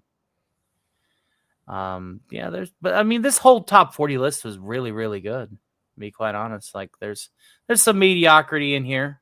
Dream On by Aerosmith should have been much closer, if not in the top 40. But yeah, those are just some of my idle thoughts as I'm perusing this rest of the list here. All right. Yeah, I think Love to Love You, Baby, Donna Summer. I love her. I think her, for disco songs, I would put her up there over some of the disco that was up higher. Doomcock especially loves that one. Oh, I know. I love it when he sings that. Love to Love You, Baby. It's love so to love funny. you, baby. That's just great. Dream On by Aerosmith. That's an incredible song. This was interesting, right? The song was originally from their 1973 debut album, but they had released a shorter version for radio in 1973, which I hate. I freaking hate short radio edits. Just like, okay, people can't listen to 1 minute more of a song. It's just, I just hate it when they cut songs like that for the radio. So real quick, talk about Dream On. Mm-hmm. Yeah, I agree with you 100% about that. I love the long version. But do you remember like the MTV? It was like the Music Awards where Steve Tyler he's on the piano and it's coming down from the ceiling, and he's playing that. I don't remember that. I probably didn't see it, but that sounds cool. Yeah, it's just great though, man. The album version. So the album version was reissued as a single in '75, and that's when it hit the charts again. So. Man, you got to have the long versions, not these short, crappy versions. Mhm. Fooled Around and Fell in Love is okay. Yeah. Rob's song, Heaven Must Be Missing an Angel. The Bay City Rollers, man, that's like vintage 70s Saturday night. SATURDAY night. Yeah, that was one we sang as little kids all the time. Thought it was cool. Even we were probably annoying as hell singing that constantly. Yeah. But Let 'Em In by the Wings. I don't really like McCartney post Beatles, but I like that song for some reason. Like it's kind of catchy. Fleetwood Mac obviously is in there. It's good. Got to Get You Into My Life by the Beatles. I love that. First released in 1966 on Revolver. I guess it was released as part of a rock and roll compilation, so it hit the charts again. And the cover version by Earth, Wind and Fire is pretty good too. A great song. I love that one. Yeah, Queen, Slow Ride, you have on here Foghat. Man, the drums in the beginning of that song, the way it comes in and then the guitar riff hits, that's a great song. Slow Ride. Stark, yeah, you mentioned Boys Are Back in Town, Thin Lizzy. Love that. Peter Frampton, it's pretty good, Baby, I Love Your Way. Oh man, Rock and Roll All Night, Kiss. That's like the ultimate Kiss. Rock and Roll All Night. That's the Kiss Army anthem, baby. Party Every Day. That's pretty much a good one. Oh God, Disco Duck. I can't believe a DJ made so much money off of that. Oh, He got fired from his job, I think, and then a Disco Duck took off. But brought him back into the Yeah. public. Yeah. And Steve Miller Band, Take the Money and Run. It's not bad. There's a lot of good songs on here. yeah, I like the list. you're mentioning a bunch that I love, like Squeezebox by The Who was pretty cool. I like that. Of course, if you guys want to get the claps together, Take the Money and Run. I love the Steve Miller Band, Stevie Guitar Miller, Rock and Roll All Night by Kiss. Let's see what else was on here. The song that I've heard of, which Breaking Up is Hard to Do by Neil Sedaka, has always been popular, but not my favorite. Baby I Love Your Way by Peter Frampton, which you mentioned. Boys Are Back in Town. Slow Ride. You're My Best Friend by Queen. Stark, I think you mentioned that one. That one's good. And Evil Woman. Yeah, I'm a big, advocate for ELO. Orleans. Still the One. You're Still the One. I love that song. That's a catchy song. Daryl Hall & Oates, She's Gone. Oh, yeah, that's a great one. I actually like that better than Sarah Smile. Yep, totally. I like that one better. Let's see. Gotta Get You in My Life. Heather mentioned that. I love that. Fleetwood Mac, Rhiannon, is a great song. Sweet had Fox on the Run, which I think is a really cool song. And I love how James Gunn used that in the second Guardians of the Galaxy movie. Yep. Let's see. Evil Woman by ELO, you mentioned. Did you know that song? Basically, Jeff Lynne did everything for that song. He had to come up with another song for the album. And something wasn't going right. So he sent the boys out to go play soccer or go do something. And then he came up with that song on the fly and pretty much had everything down. I mean, that's just the genius of Jeff Lynne. Jeff Lynne. Oh, yeah. Folks, if you get a chance to see Jeff Lynne's ELO, go see him. The guy, so you got to understand. Jeff Lynne is tapped into the intrinsic tones of the universe. He's like the cosmic key from the Masters of the Universe movie. He is a walking musical archive. Yes, and he is one of the most talented artists of all time. He writes songs. He can play multiple instruments. He can sing. He produces, and he edits and records. I mean, he does it all, folks. And that's one of the reasons you should see them, because that is not only rare, but extreme rare. I mean, you don't have somebody that can do all those that's that talented. The diamond in the rough. Yeah, I mean, he is just. I mean, it's just I can't praise him enough. I love. He's an inspiration, one of my musical inspirations. Why I like ELO so much. Yeah, he's a one-man band, which is what I'm striving to be. So, yeah, he's awesome. Jeff Lynne Yeah. is awesome. Yeah. Island Girl's okay by Elton John. It probably belongs where it is. Saturday Night by the Bay City Rollers. Heather mentioned this one, but I thought that song would be a much higher on this list. I thought that would be a top 40 for sure because, it's a hokey song, but it's just so catchy, and you got the clap to it. Yeah. It's also one of those roller skating rink songs. The roller rink. Heather, you remember? The roller rink had it. The roller rink had it all the time. Yeah. The Beach Boys rock and roll music, their version of it was okay. Heather mentioned Heaven Must Be Missing an Angel. I thought that would be higher too. That's a great song. Mm-hmm. John Sebastian with Welcome Back.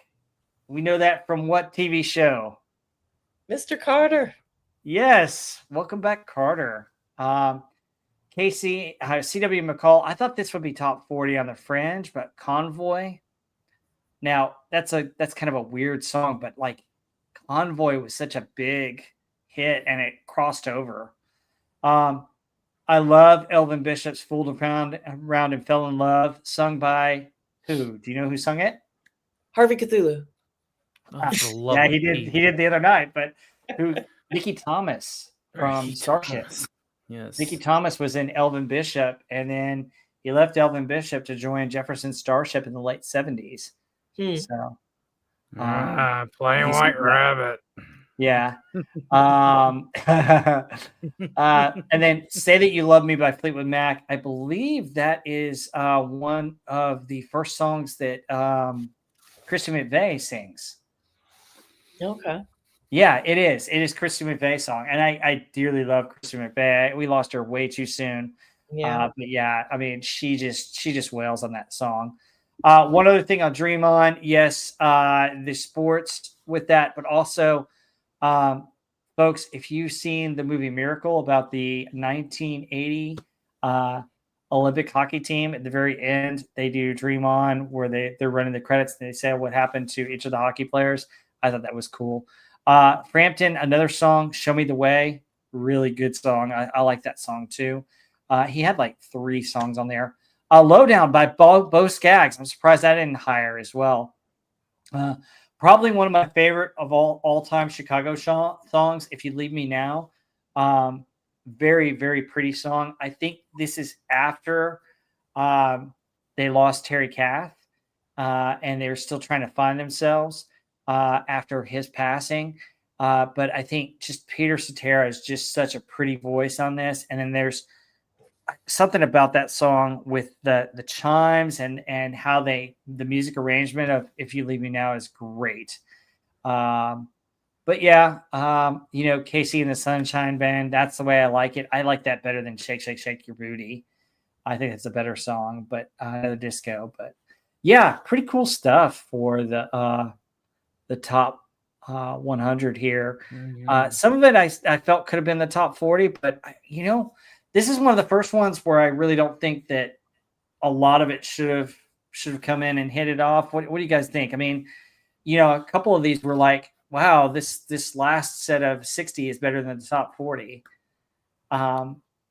There's a lot of good ones throughout. I mean, I don't feel like Yeah. it should have been flipped. A lot of times I feel like, 41 through 100 are better than the top 40, but I think there's a lot of good stuff throughout. Some, it's mixed, but I think the whole thing was pretty good. The whole list. Oh was yeah, a good I stuff. agree. I think overall this whole set is just from 1 to 100. It's probably one of the best years that we've had for music. Would you Yeah. guys agree? Oh, Right. yeah.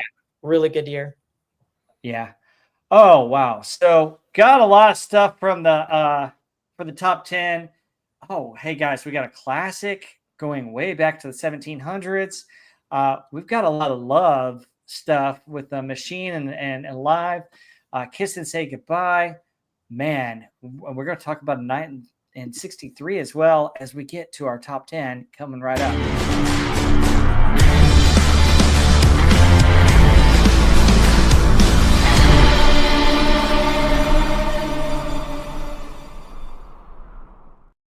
Okay, rounding out the top 10, coming back from a long stint off the charts way back to the 1700s.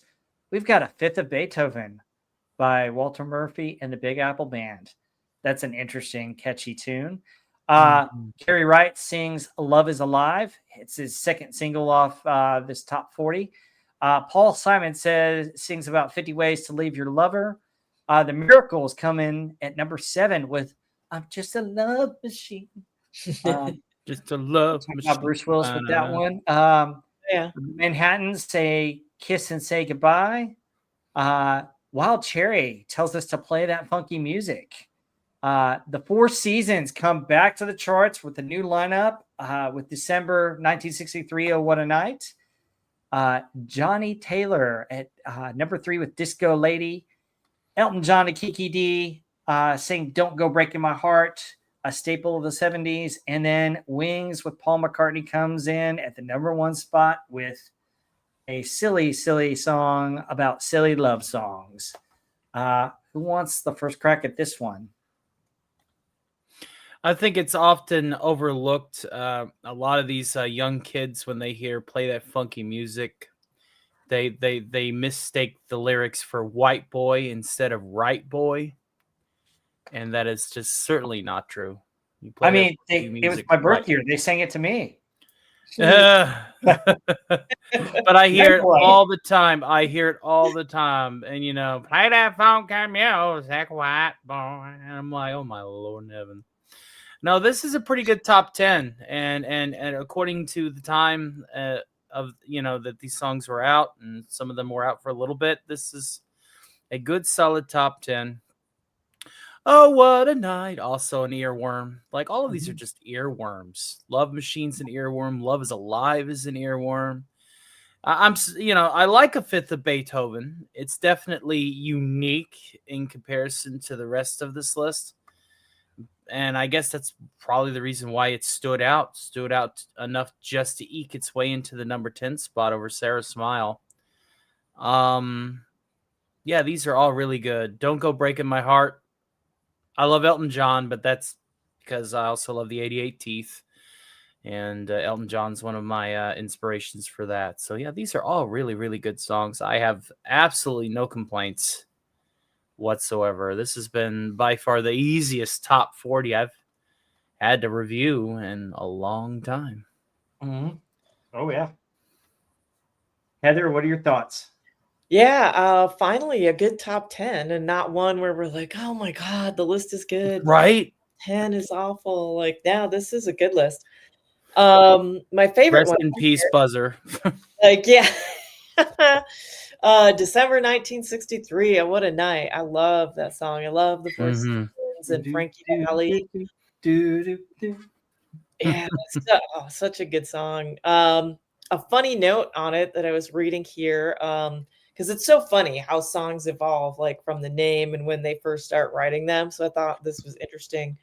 The song was written by original Four Seasons keyboardist Bob Gaudio and his future wife, Judy Parker. According to Gaudio, the song's lyrics were originally set in 1933 with the title December 5th, 1933, celebrating the repeal of Prohibition. I think that's kind of bizarre. While the band felt that the instrumental groove would be a hit, they disliked the lyrics. So Judy Parker, who had not written a song lyric before by that point, wrote a new set of lyrics.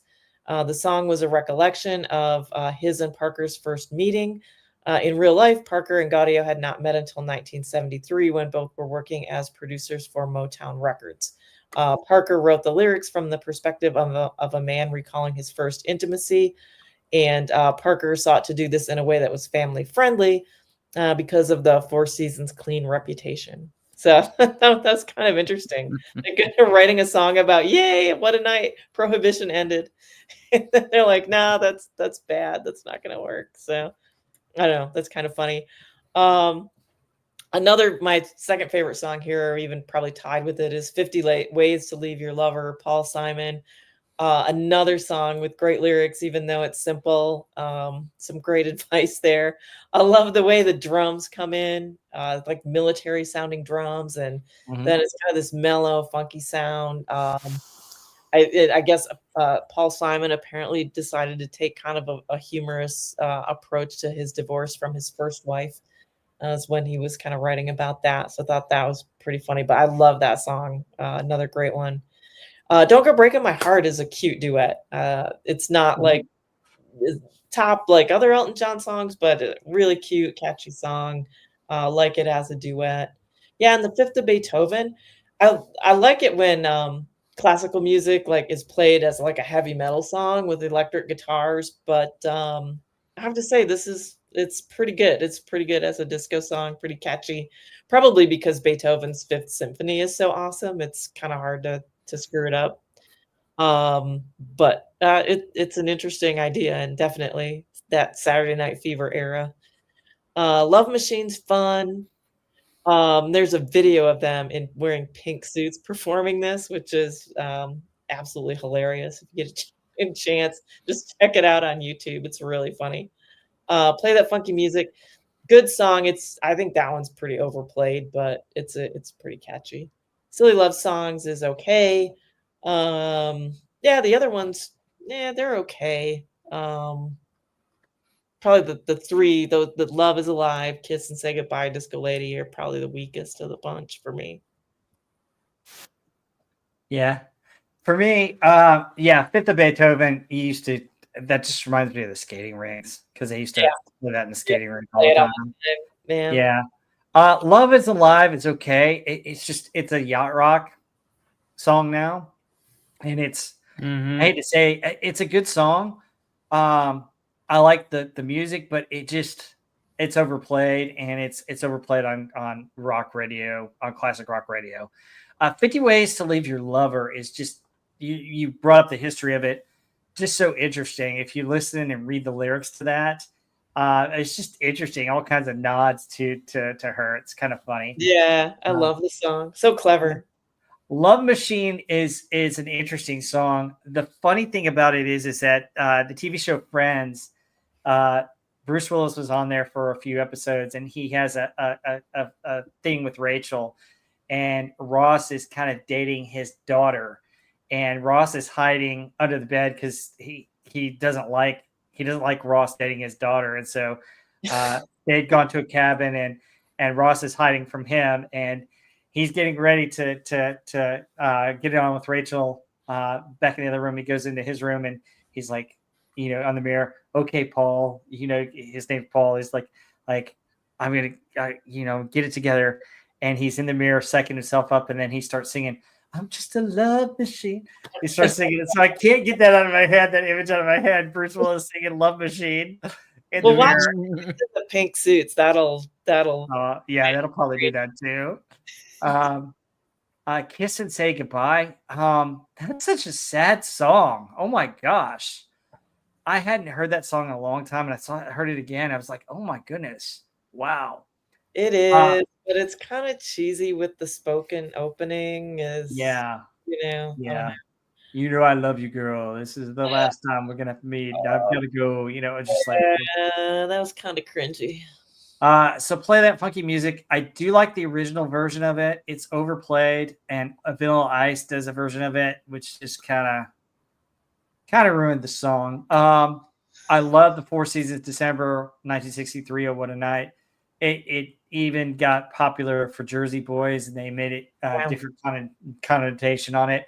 And it's so funny because the funny thing is Bob wrote it, but Bob wasn't a singer in the Four Seasons at the time, and only Frankie Valli was part of the Four Seasons. But really, Frankie had moved to a side singer on this song, and the drummer was the singer, and then the bassist sings another. So there are three people singing on this song, which is interesting.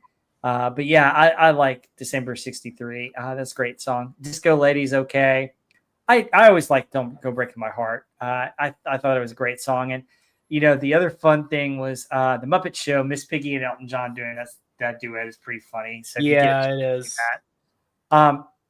Silly Love Songs is okay. I like Paul McCartney, but this is not my favorite of his songs. It's all right. I mean, Paul McCartney, it's Paul. I mean, he was a hit, and he was the number one singer in 1976. So But yeah, that rounds out our top 40 and our top 100 of this. Wow, a lot of cool stuff. I Good wish stuff. Pepsi would have been here for the ending, but Yeah, that's a bummer. I don't know what happened. I hope her internet's not out. It's Yeah. only karma because I was hoping to buzz her, but I don't think I would have been able to even if she was here. so.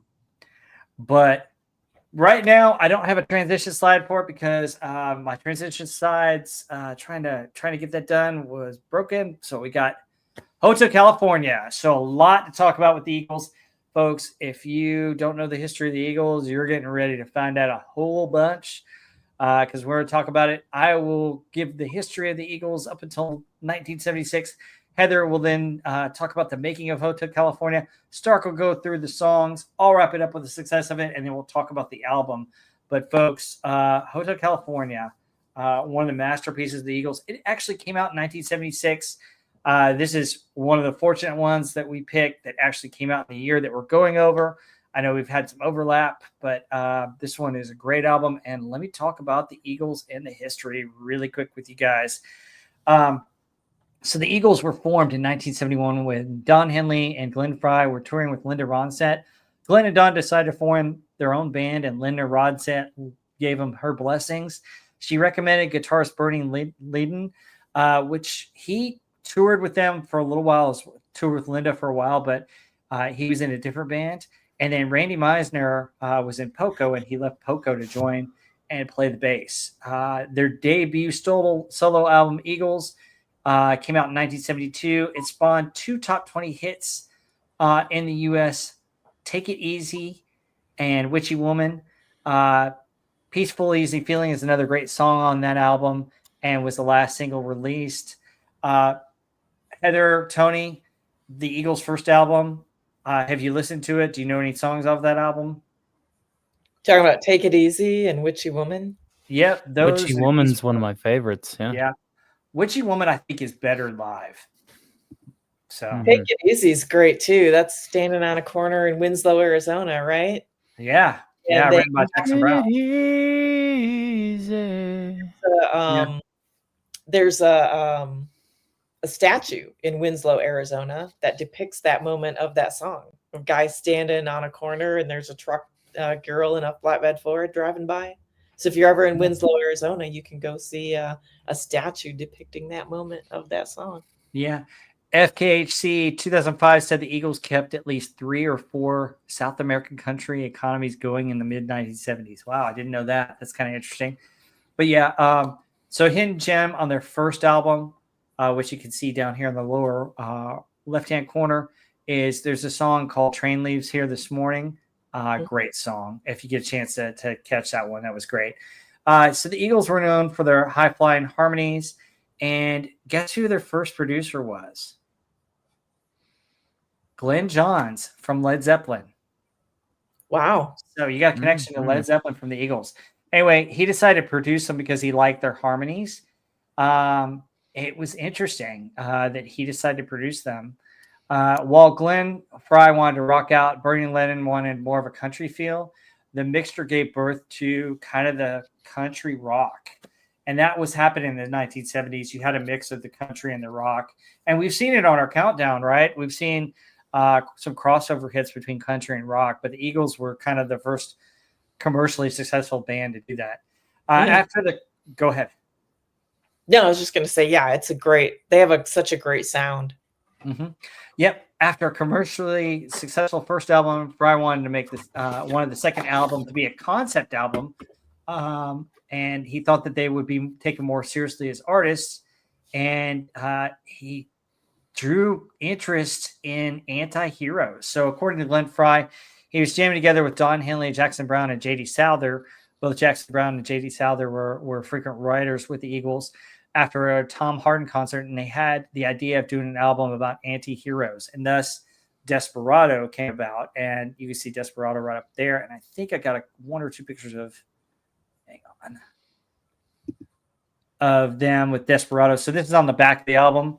The cool thing on the back of the album, that's the band along with J.D. Souther and Jackson Brown as the Outlaws. And this is their manager and all the rest of the producers and executives over there. Kind of cool. The ones laying down. The ones laying down are that's the whole band. Okay. That's the band right here, along with J.D. Souther and Jackson Brown, and then the officers, the sheriffs, are the producers. Okay, Yeah. So the inspiration was a book of gunfighters of the Wild West given to Brown by Ned Donnery for his 21st birthday, and Brown showed them the book and suggested the theme. Unfortunately, the album did not chart well and produced 2 singles, Tequila Sunrise, which is a great song, and Outlaw Man. The title track, Desperado, was never released as a single, but it was a fan favorite in concerts. And there are a couple of hidden gems on this album. Saturday Night is a very pretty song that I think gets overlooked, and Doolin Dalton is another good one. Do you guys know any other songs on the Eagles Desperado album? No, but I love Desperado. I'm surprised that never got released as a single, because that one is a standout for me. Oh yeah, it's a Agreed. great song. I mean, yeah, Desperado. They play a concert. It's usually one of the encores, and just Don Henley's voice on that is just amazing. And I love the keyboard on that too. I mean, just a pretty song. Saturday Night is a great song. They actually, when they did History of the Eagles, they did a version of Saturday Night, an acoustic version where they're sitting by what was on stage looking like a campfire. It was so cool. But that's a great song. It's a hidden gem that I would say. The band was concerned about their lack of success of the previous album, which is Desperado, and were more assertive in wanting to have more input on the next album. Their producer at the time, was unwilling to allow them to split with him, and so they got rid of him. Basically, the one thing about it is they wanted a little bit more rock, especially Glenn Frey, and Johns was like trying to treat Don Henley like John Bonham. You got to hit that drum like this, like this. And Henley said, "I'm not John Bonham. We don't need that. We need speakers here for my drums. I'm not going to be in the bottom of a stairwell recording my drums. I can't hit them like John Bonham. Quit trying to make me into John Bonham." So they got a new producer, Bill Szymczak, and Bill Szymczak produced another person who had joined the Eagles. Guess who he had produced solo albums for? That would be Joe Walsh. Oh yeah, yeah, who was managed by Irving Azoff. And by the way, that's Szymczak and Joe Walsh right there, who we'll talk more about in a minute. Anyway, so he produced their third album, On the Border.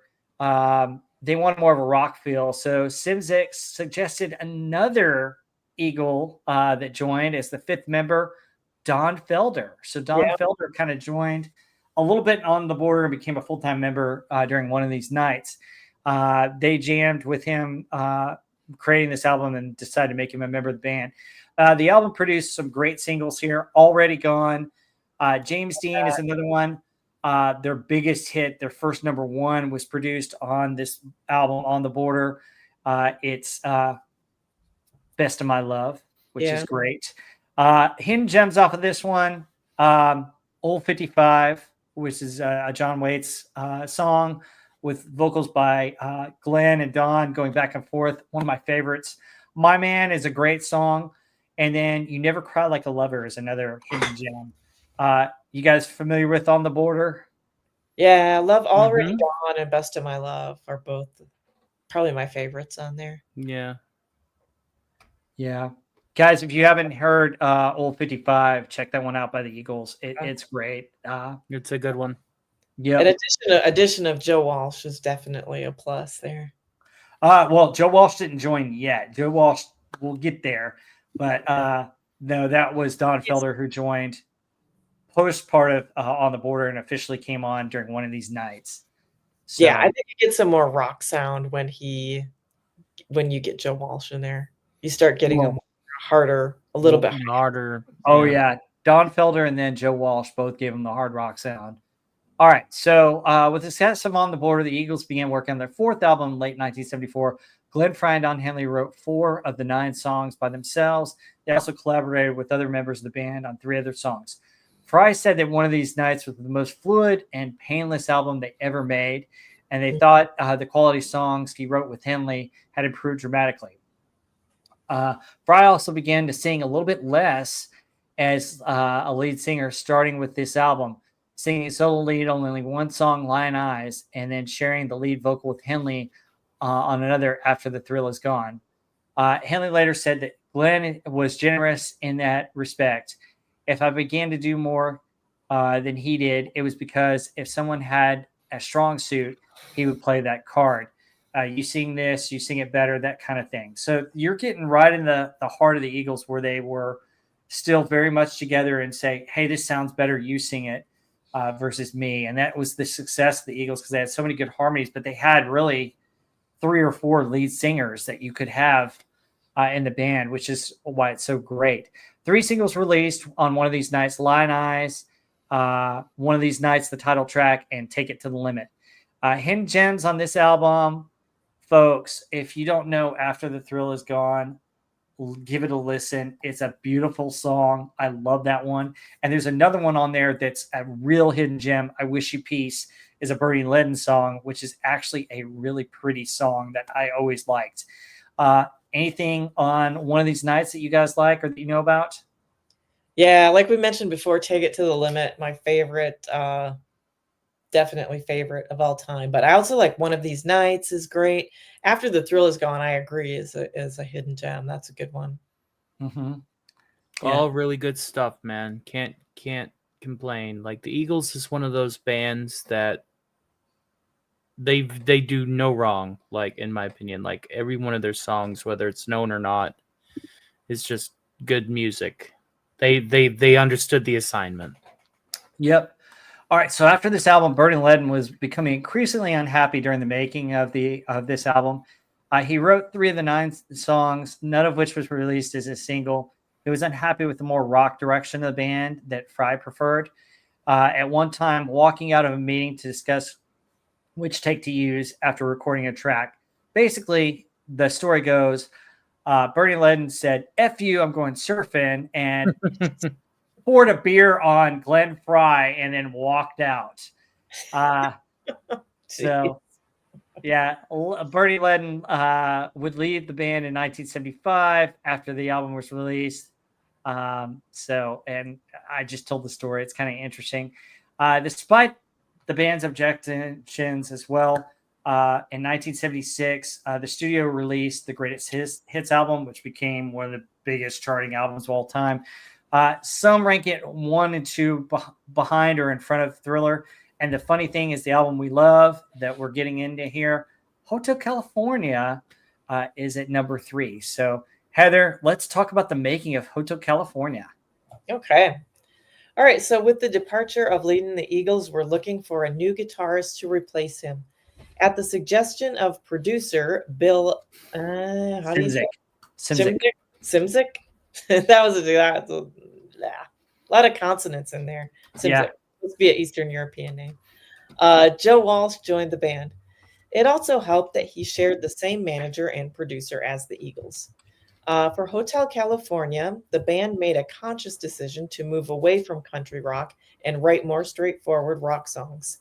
The album was recorded between March and October 1976 at Criteria Studios in Miami and Record Plant Studios in Los Angeles, and produced by Bill Simzik. Although the band favored Los Angeles, the producer Simzik wanted to record in Miami, as he had developed a fear of living on a fault line in Los Angeles after experiencing an earthquake. And a compromise was then struck to split the recording between both places. While the band was recording the album, Black Sabbath was recording Technical Ecstasy in an adjacent studio. The band had to stop recording a number of times due to the loud sound of Black Sabbath coming through the wall. Yeah, it's pretty awesome. One of the last song on the track, Waste, the very last song that they were recording, they had to do like 4 or 5 takes just because Black Sabbath was so loud. Sabbath's so loud. Oh, Yeah. that's Yeah. great. I love that. Yeah. For the title track, Hotel California, after the arrangement and instrumentation had been refined, several complete takes were recorded. The best parts were then spliced together in all 33 edits on the 2-inch master to create the final version. Victim of Love was recorded in a live session in studio apart from the lead vocal and the harmony on the choruses, which were added later. Don Felder initially sang the lead vocals in many early takes for the song, but the band felt that his efforts were not up to the required standard. Manager Irving Azoff took Felder out for a long lunch, and Don Henley recorded the lead vocals. Kind of sneaky. Mhm. Producer Zimzik claims that the basic tracks for the entire album were recorded in complete takes. According to Henley, in a 1982 interview, the Eagles probably peaked on Hotel California. Henley said that after that, we started growing apart as collaborators and as friends. The cover art for the album is a photo of the Beverly Hills Hotel shot just before sunset.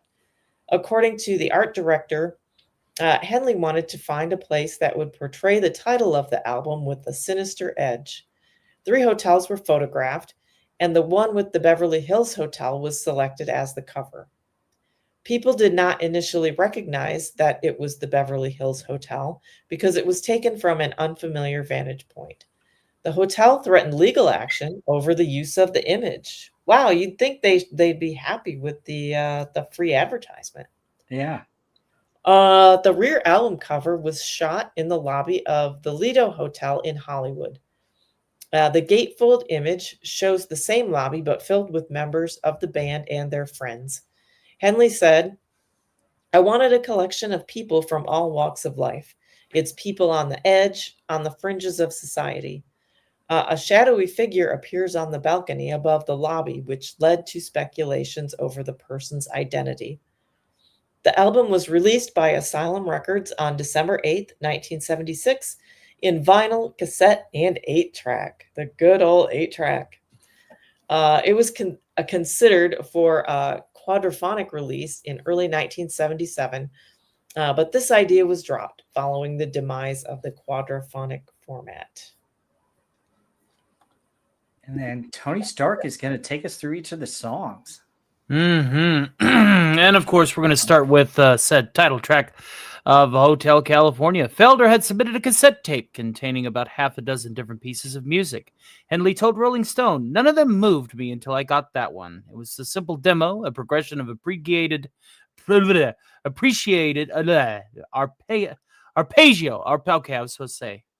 arpeggiated guitar chords, along with some horn-like sustained note lines, all over a simple 4/4 drum machine pattern. There may have been some Latin-style percussion in there, too." Sorry, I could not say arpeggiated to save my life. Henley went on to describe how he was driving down Benedict Canyon Drive at night, or even North Crescent Drive near the Beverly Hills Hotel, and the first time he heard the demo, he thought it had real potential. Felder, Henley, and Frey all credited as writers on the finished track, in which the band fleshed out the reggae-styled guitar pulse, melodic bass, booming rototom fills, and harmonized guitar leads. "Joe and I started jamming, and Don said, 'No, stop, it's not right,'" Felder told Music Radar in 2012. "I said, 'What do you mean it's not right?' And he said, 'No, you've got to play it just like the demo. Only problem was I did that demo a year earlier. I couldn't even remember what was on it. We had to call my housekeeper in Malibu, who took the cassette, put it in a blaster, and played it with the phone held up to the blaster. It was as close enough to the demo to make Don happy." Henley told Rolling Stone, Crazy. "The song's oft debated lyrics. This is the biggest thing about this song, folks, which featured a nod to Steely Dan with steely knives within its winding, symbolic journey through the titular hotel, are his finest work in that arena. I guess I'd have to say Hotel California, although I feel important to point out that Glenn contributed to some very important lines to that set of lyrics.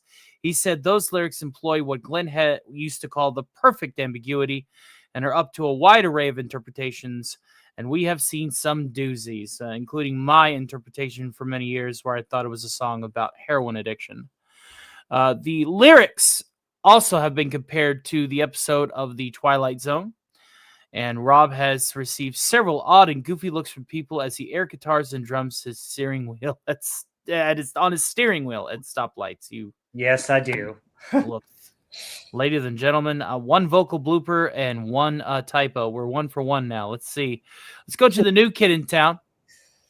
Longtime Eagles collaborator J.D. Souther wrote the chorus for the song. The band thought it sounded like a hit, but didn't know what to do with it. A year later, while working on Hotel California, Henley and Frey helped finish said song. Souther later said that the song came about as a result of a fascination with gunfire as an analogy, and added that at some point a kid would come riding into town with as much faster than you would have he'd say so, and you'd have to prove it. Henley described it this way: it's about the fleeting, fickle nature of love and romance. It's also about the fleeting nature of fame, especially in the music business. We were basically saying, look, we know we're red hot right now, but we also know that somebody is going to come along and replace us, both in music and in love. This is very true, folks. Mm-hmm. That is the nature of show business. Eagles biographer Mark Elliott stated that the new kid in town captures a precise and spectacular moment immediately familiar to any guy who's ever felt the pain, jealousy, insecurity, rage, and heartbreak of the moment he discovers his girlfriend likes someone better and has moved on. He also suggests that it captures more the abstract theme of the fickle nature of both the muse and the masses. It was the first single off of the album, and it reached number 1. Life in the Fast Lane. So let's actually read this one a bit slower, just to be ironic. It started out as a warm-up lick that Joe Walsh used before concerts and sessions to warm up. Here is what Joe Walsh said. We had a couple of false starts on stuff that hadn't really found anything. But one night, I was in my dressing room getting ready for a show, and I had this one lick I'd play over and over as part of warming up, because it's a really hard lick to play, and that's Life in the Fast Lane. And Henley came in and said, what the hell is that? He went and got Glenn, and I played it for him. They said, is that yours? And I said, yeah. And then they said, well, there's our Joe Walsh Eagles song. Don and Glenn, but mostly Don, put the words together, and Glenn kind of arranged it. And there it was. So it's a Walsh, Henley, Frey tune, and I'm really proud of it. Glenn Frey revealed that the title came to him one day when he was riding on the freeway with a drug dealer known as the Count. Frey asked the dealer to slow down, and the response was, what do you mean? It's Life in the Fast Lane. It was the third single released off said album. Wasted Time. Let's not waste any more time with that embellishment. Glenn Frey wrote, I loved all the records coming out of Philadelphia at the time. I sent for some sheet music so I could learn some of those songs, and I started creating my own musical ideas with that Philly influence. Frey continued, we did a big Philly-type production with strings, definitely not country rock. You're not going to find that track on a Crosby, Stills, and Nash record or a Beach Boys record. Don's singing ability stretched so many of our boundaries, he could sing the phone book. It didn't matter. Henley added, there's nothing that inspires or catalyzes a great ballad of a failed relationship, he told Rolling Stone. Still, there's a very empathetic song, I think. This brief instrumental coda opened the original vinyl's second side with a flourish of symphonic sweetness. The string arrangement is credited to Jim Ed Norman, one of Henley's former college friends and the keyboardist in the Singers pre-Eagles band Shiloh. One thing that I'll add, that phrase, you could sing the phone book, is... I think I know 3 people that could do that, and one of them we see every Friday night. On Sear, Victim of Love, I'm sure we've all been there. Every member of the Eagles was supposed to have a song that they sing on the album. This was supposed to be sung by Don Felder. It was great, Felder told UCR of the drummer's vocal. He was fantastic, but I was really upset because we were supposed to. Everybody had a song on that record, and I was told that we were supposed to be able to sing that. Resentment lingered beyond the session. Don Felder, for all of his talents as a guitar player, was not a singer. Frey bluntly noted that the band's 2013 documentary, The History of the Eagles, Henley added that Felder's vocals simply did not come up to band standards. On to Pretty Maids All in a Row, not to be confused with A Lovely Bunch of Coconuts. Walsh came up with a slow waltz with the singer-songwriter Joe Vitale, who became part of the touring group with the Eagles. To make the Eagles really valid as a band, it was important that we co-write things and share things, Walsh recalled in 1983, the year of my birth. Pretty Maids is kind of a melancholy reflection on my life so far, and I think we tried to represent it as a statement that would be valid for people in our generation on life so far. Heroes, they come and they go. Walsh continued that Fenley and Frey really thought it was a good song and meaningful and helped put a lot of things putting it together. I think the best thing to say is that this kind of melancholy observation on life that we hoped would be a valid statement for the people in our generation. Rob says this pretty song is different from other Joe Walsh songs, and he did a great job singing this live in concert. Try and Love Again. No, seriously. Leave that XXX theater alone. Randy Meisner took the reins for this song, bringing the Eagles back to their country rock roots. This song became Randy's swan song as he left the band in September 1977 after they finished the Hotel California tour due to health issues and tension within the band. Try and Love Again is rarely mentioned in the same breath as classics like Hotel California and Life in the Fast Lane, but its twang and atmosphere add another color to the album's palette, and it is a full palette, kids. And though it was only performed by a handful of times in its day, the song enjoyed a renewed spotlight on the full LP tour. Vince Gill sang it during the 2020 to 2022 Hotel California tour as well.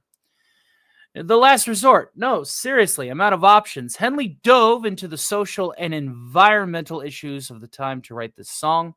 The gist of the song was that if we find something good, we destroy it by our presence. By the very fact that the man is the only animal on Earth that is capable of destroying his environment, the singer told Rolling Stone in 1978. Frey, who co-wrote the song, reflected years later that The Last Resort was Henley's attempt at an epic. Frey continued that we were very much in time concerned with the environment, he told In Studio with Redbeard, and we were starting to do anti-nuclear benefits. It seemed to be the perfect way to conclude and wrap up on all the different topics and things that we explored in the Hotel California album. I think Don really found himself as a lyricist on that song. Really kind of outdid himself. And we'll talk about the success of the album really quick because I know we're getting short on some people's times. So critics actually picked up on the themes of the hotel execs and they gave the album positive reviews. Robert Hilborn of the Los Angeles Times, writing after the band broke up, called the album a legitimate rock masterpiece. The album and its tracks were nominated for 5 Grammy Awards in 1978, winning 2 Record of the Year for the title track and Best Arrangement for vocals for New Kid in Town.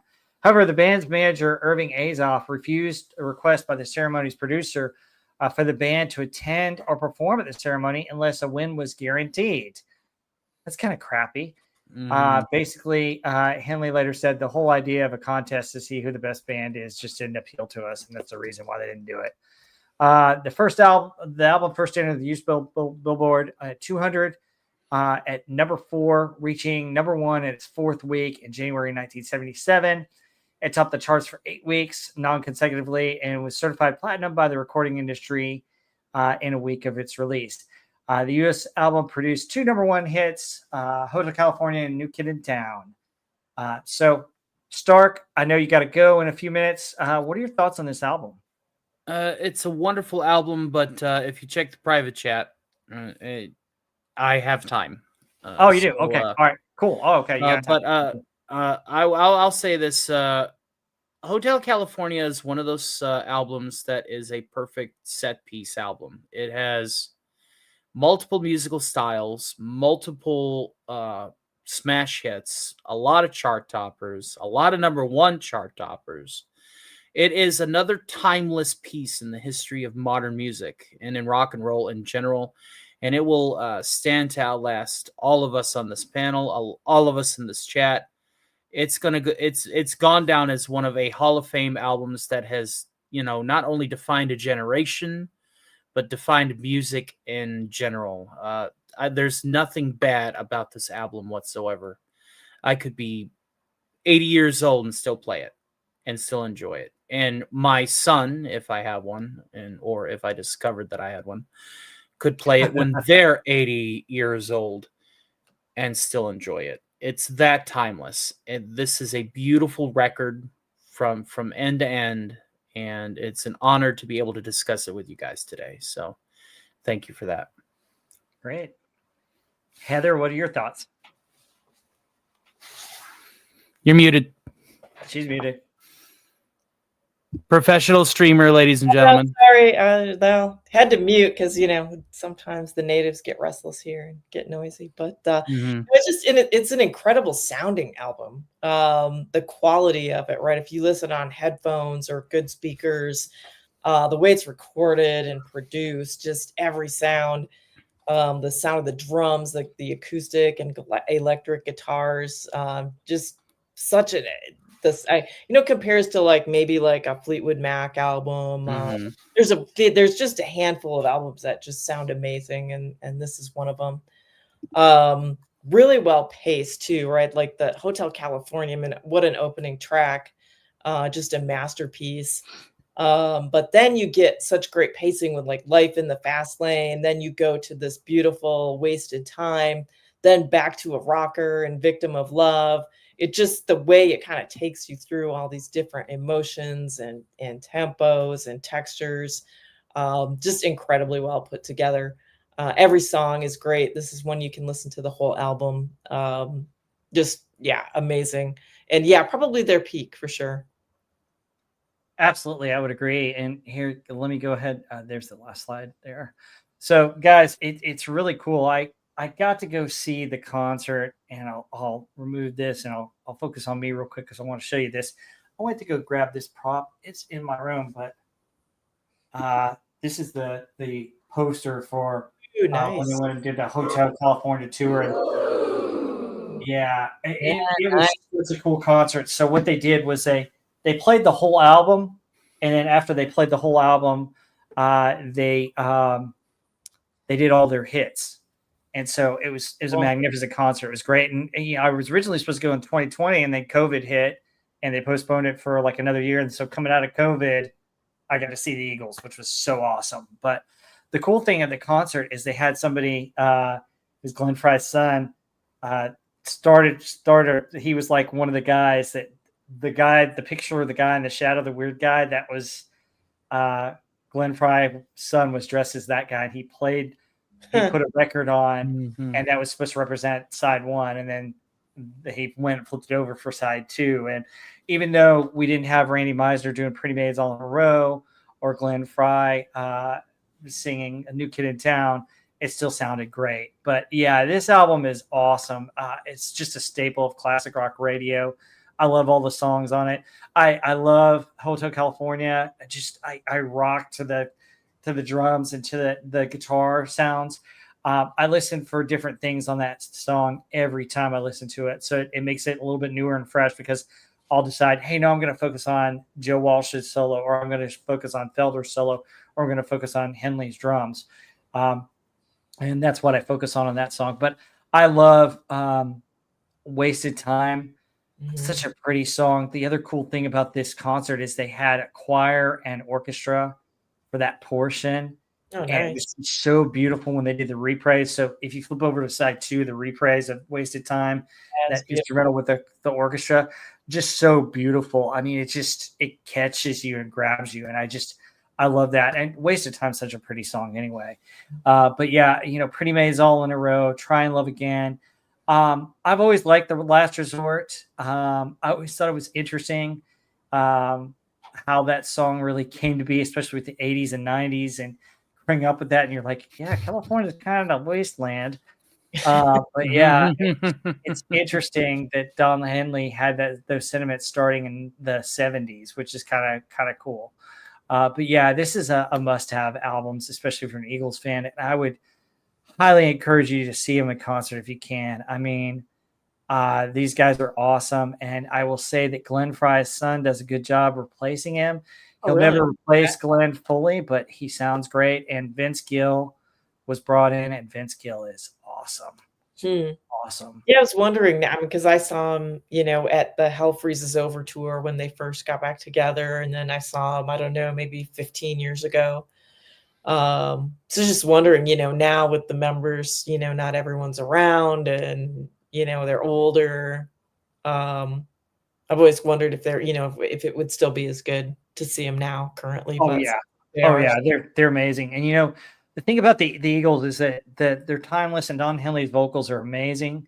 But bringing in somebody like Vince Gill, who's an actually great singer, and he harmonizes well with them, is great. I mean, when they do Seven Bridges Road, it still sounds just like the original.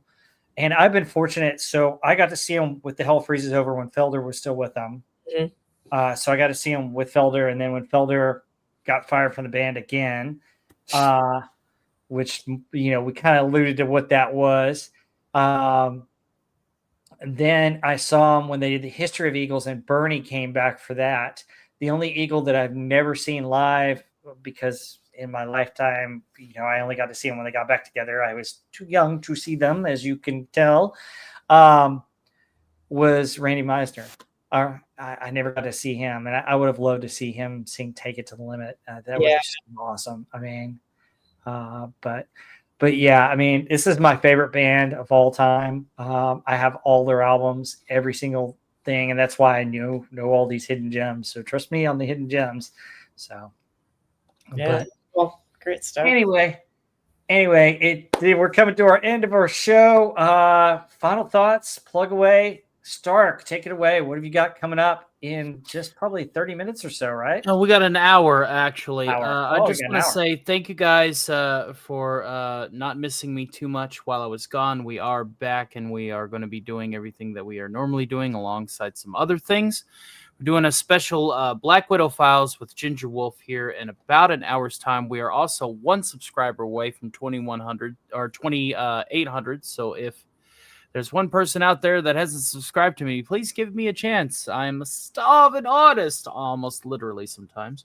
Anyway. We need 201 to reach the 3,000 mark, though, right? Yeah, then we need 201 to make 3K, and I'm hoping to have that done by Christmas. And I appreciate everybody supporting my little humble corner of the internet. I know that sometimes I get a little carried away with what I do, but I promise I do it mainly for you all. I mean, being an entertainer full time is a good thing too. But if it wasn't for you guys, then I wouldn't have any. I would be screaming into the void. So I consider myself completely blessed.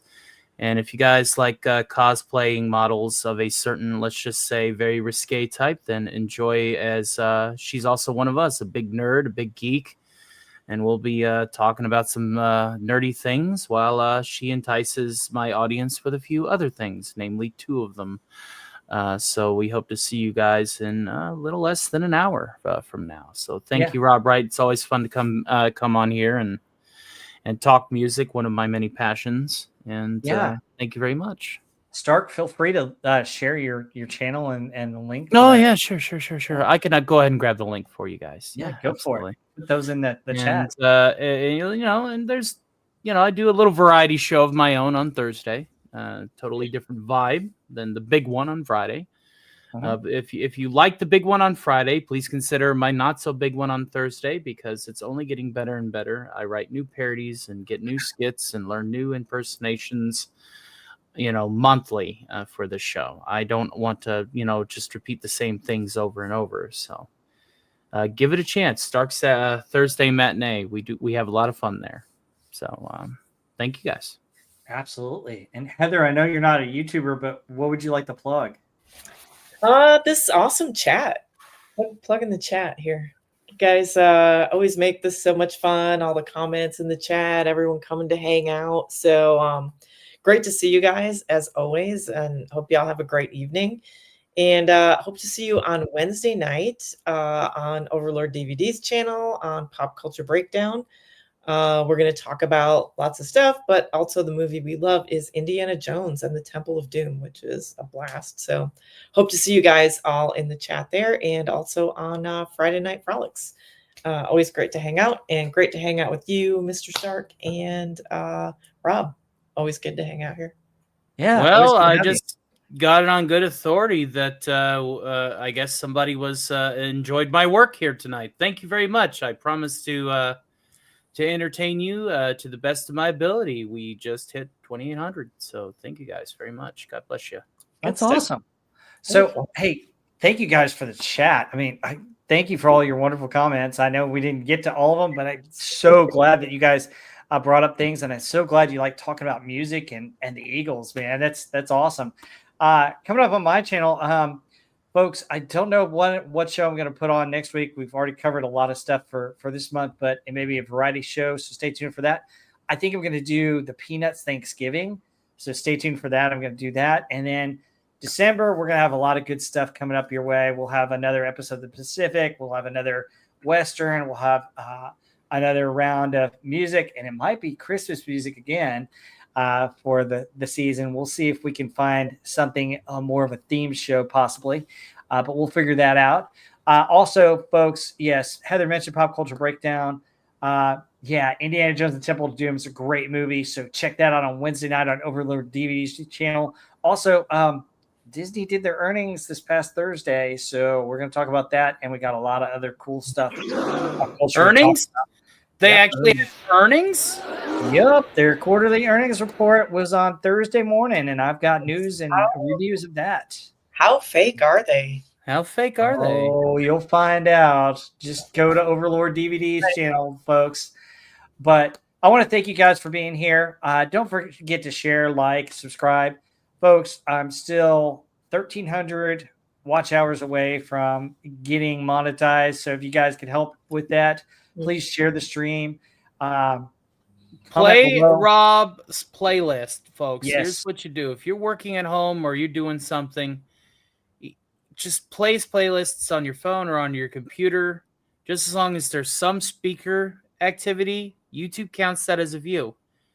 Go through the entire playlist, give him his watch hours. The man needs to get monetized so that we can actually do some more stuff for you all. That not just to keep his lights on, but help him break the shackles of mediocrity as well. I mean, we all want a piece of this pie, ladies and gentlemen. So let's help him get there. Yeah, absolutely. Yeah. Thank you. So, folks, with that, I'm gonna leave the stream and give you my outro. Hope you guys have a wonderful week, and we'll see you on the next one. Bye, everybody. Bye. Bye. Have a wonderful time.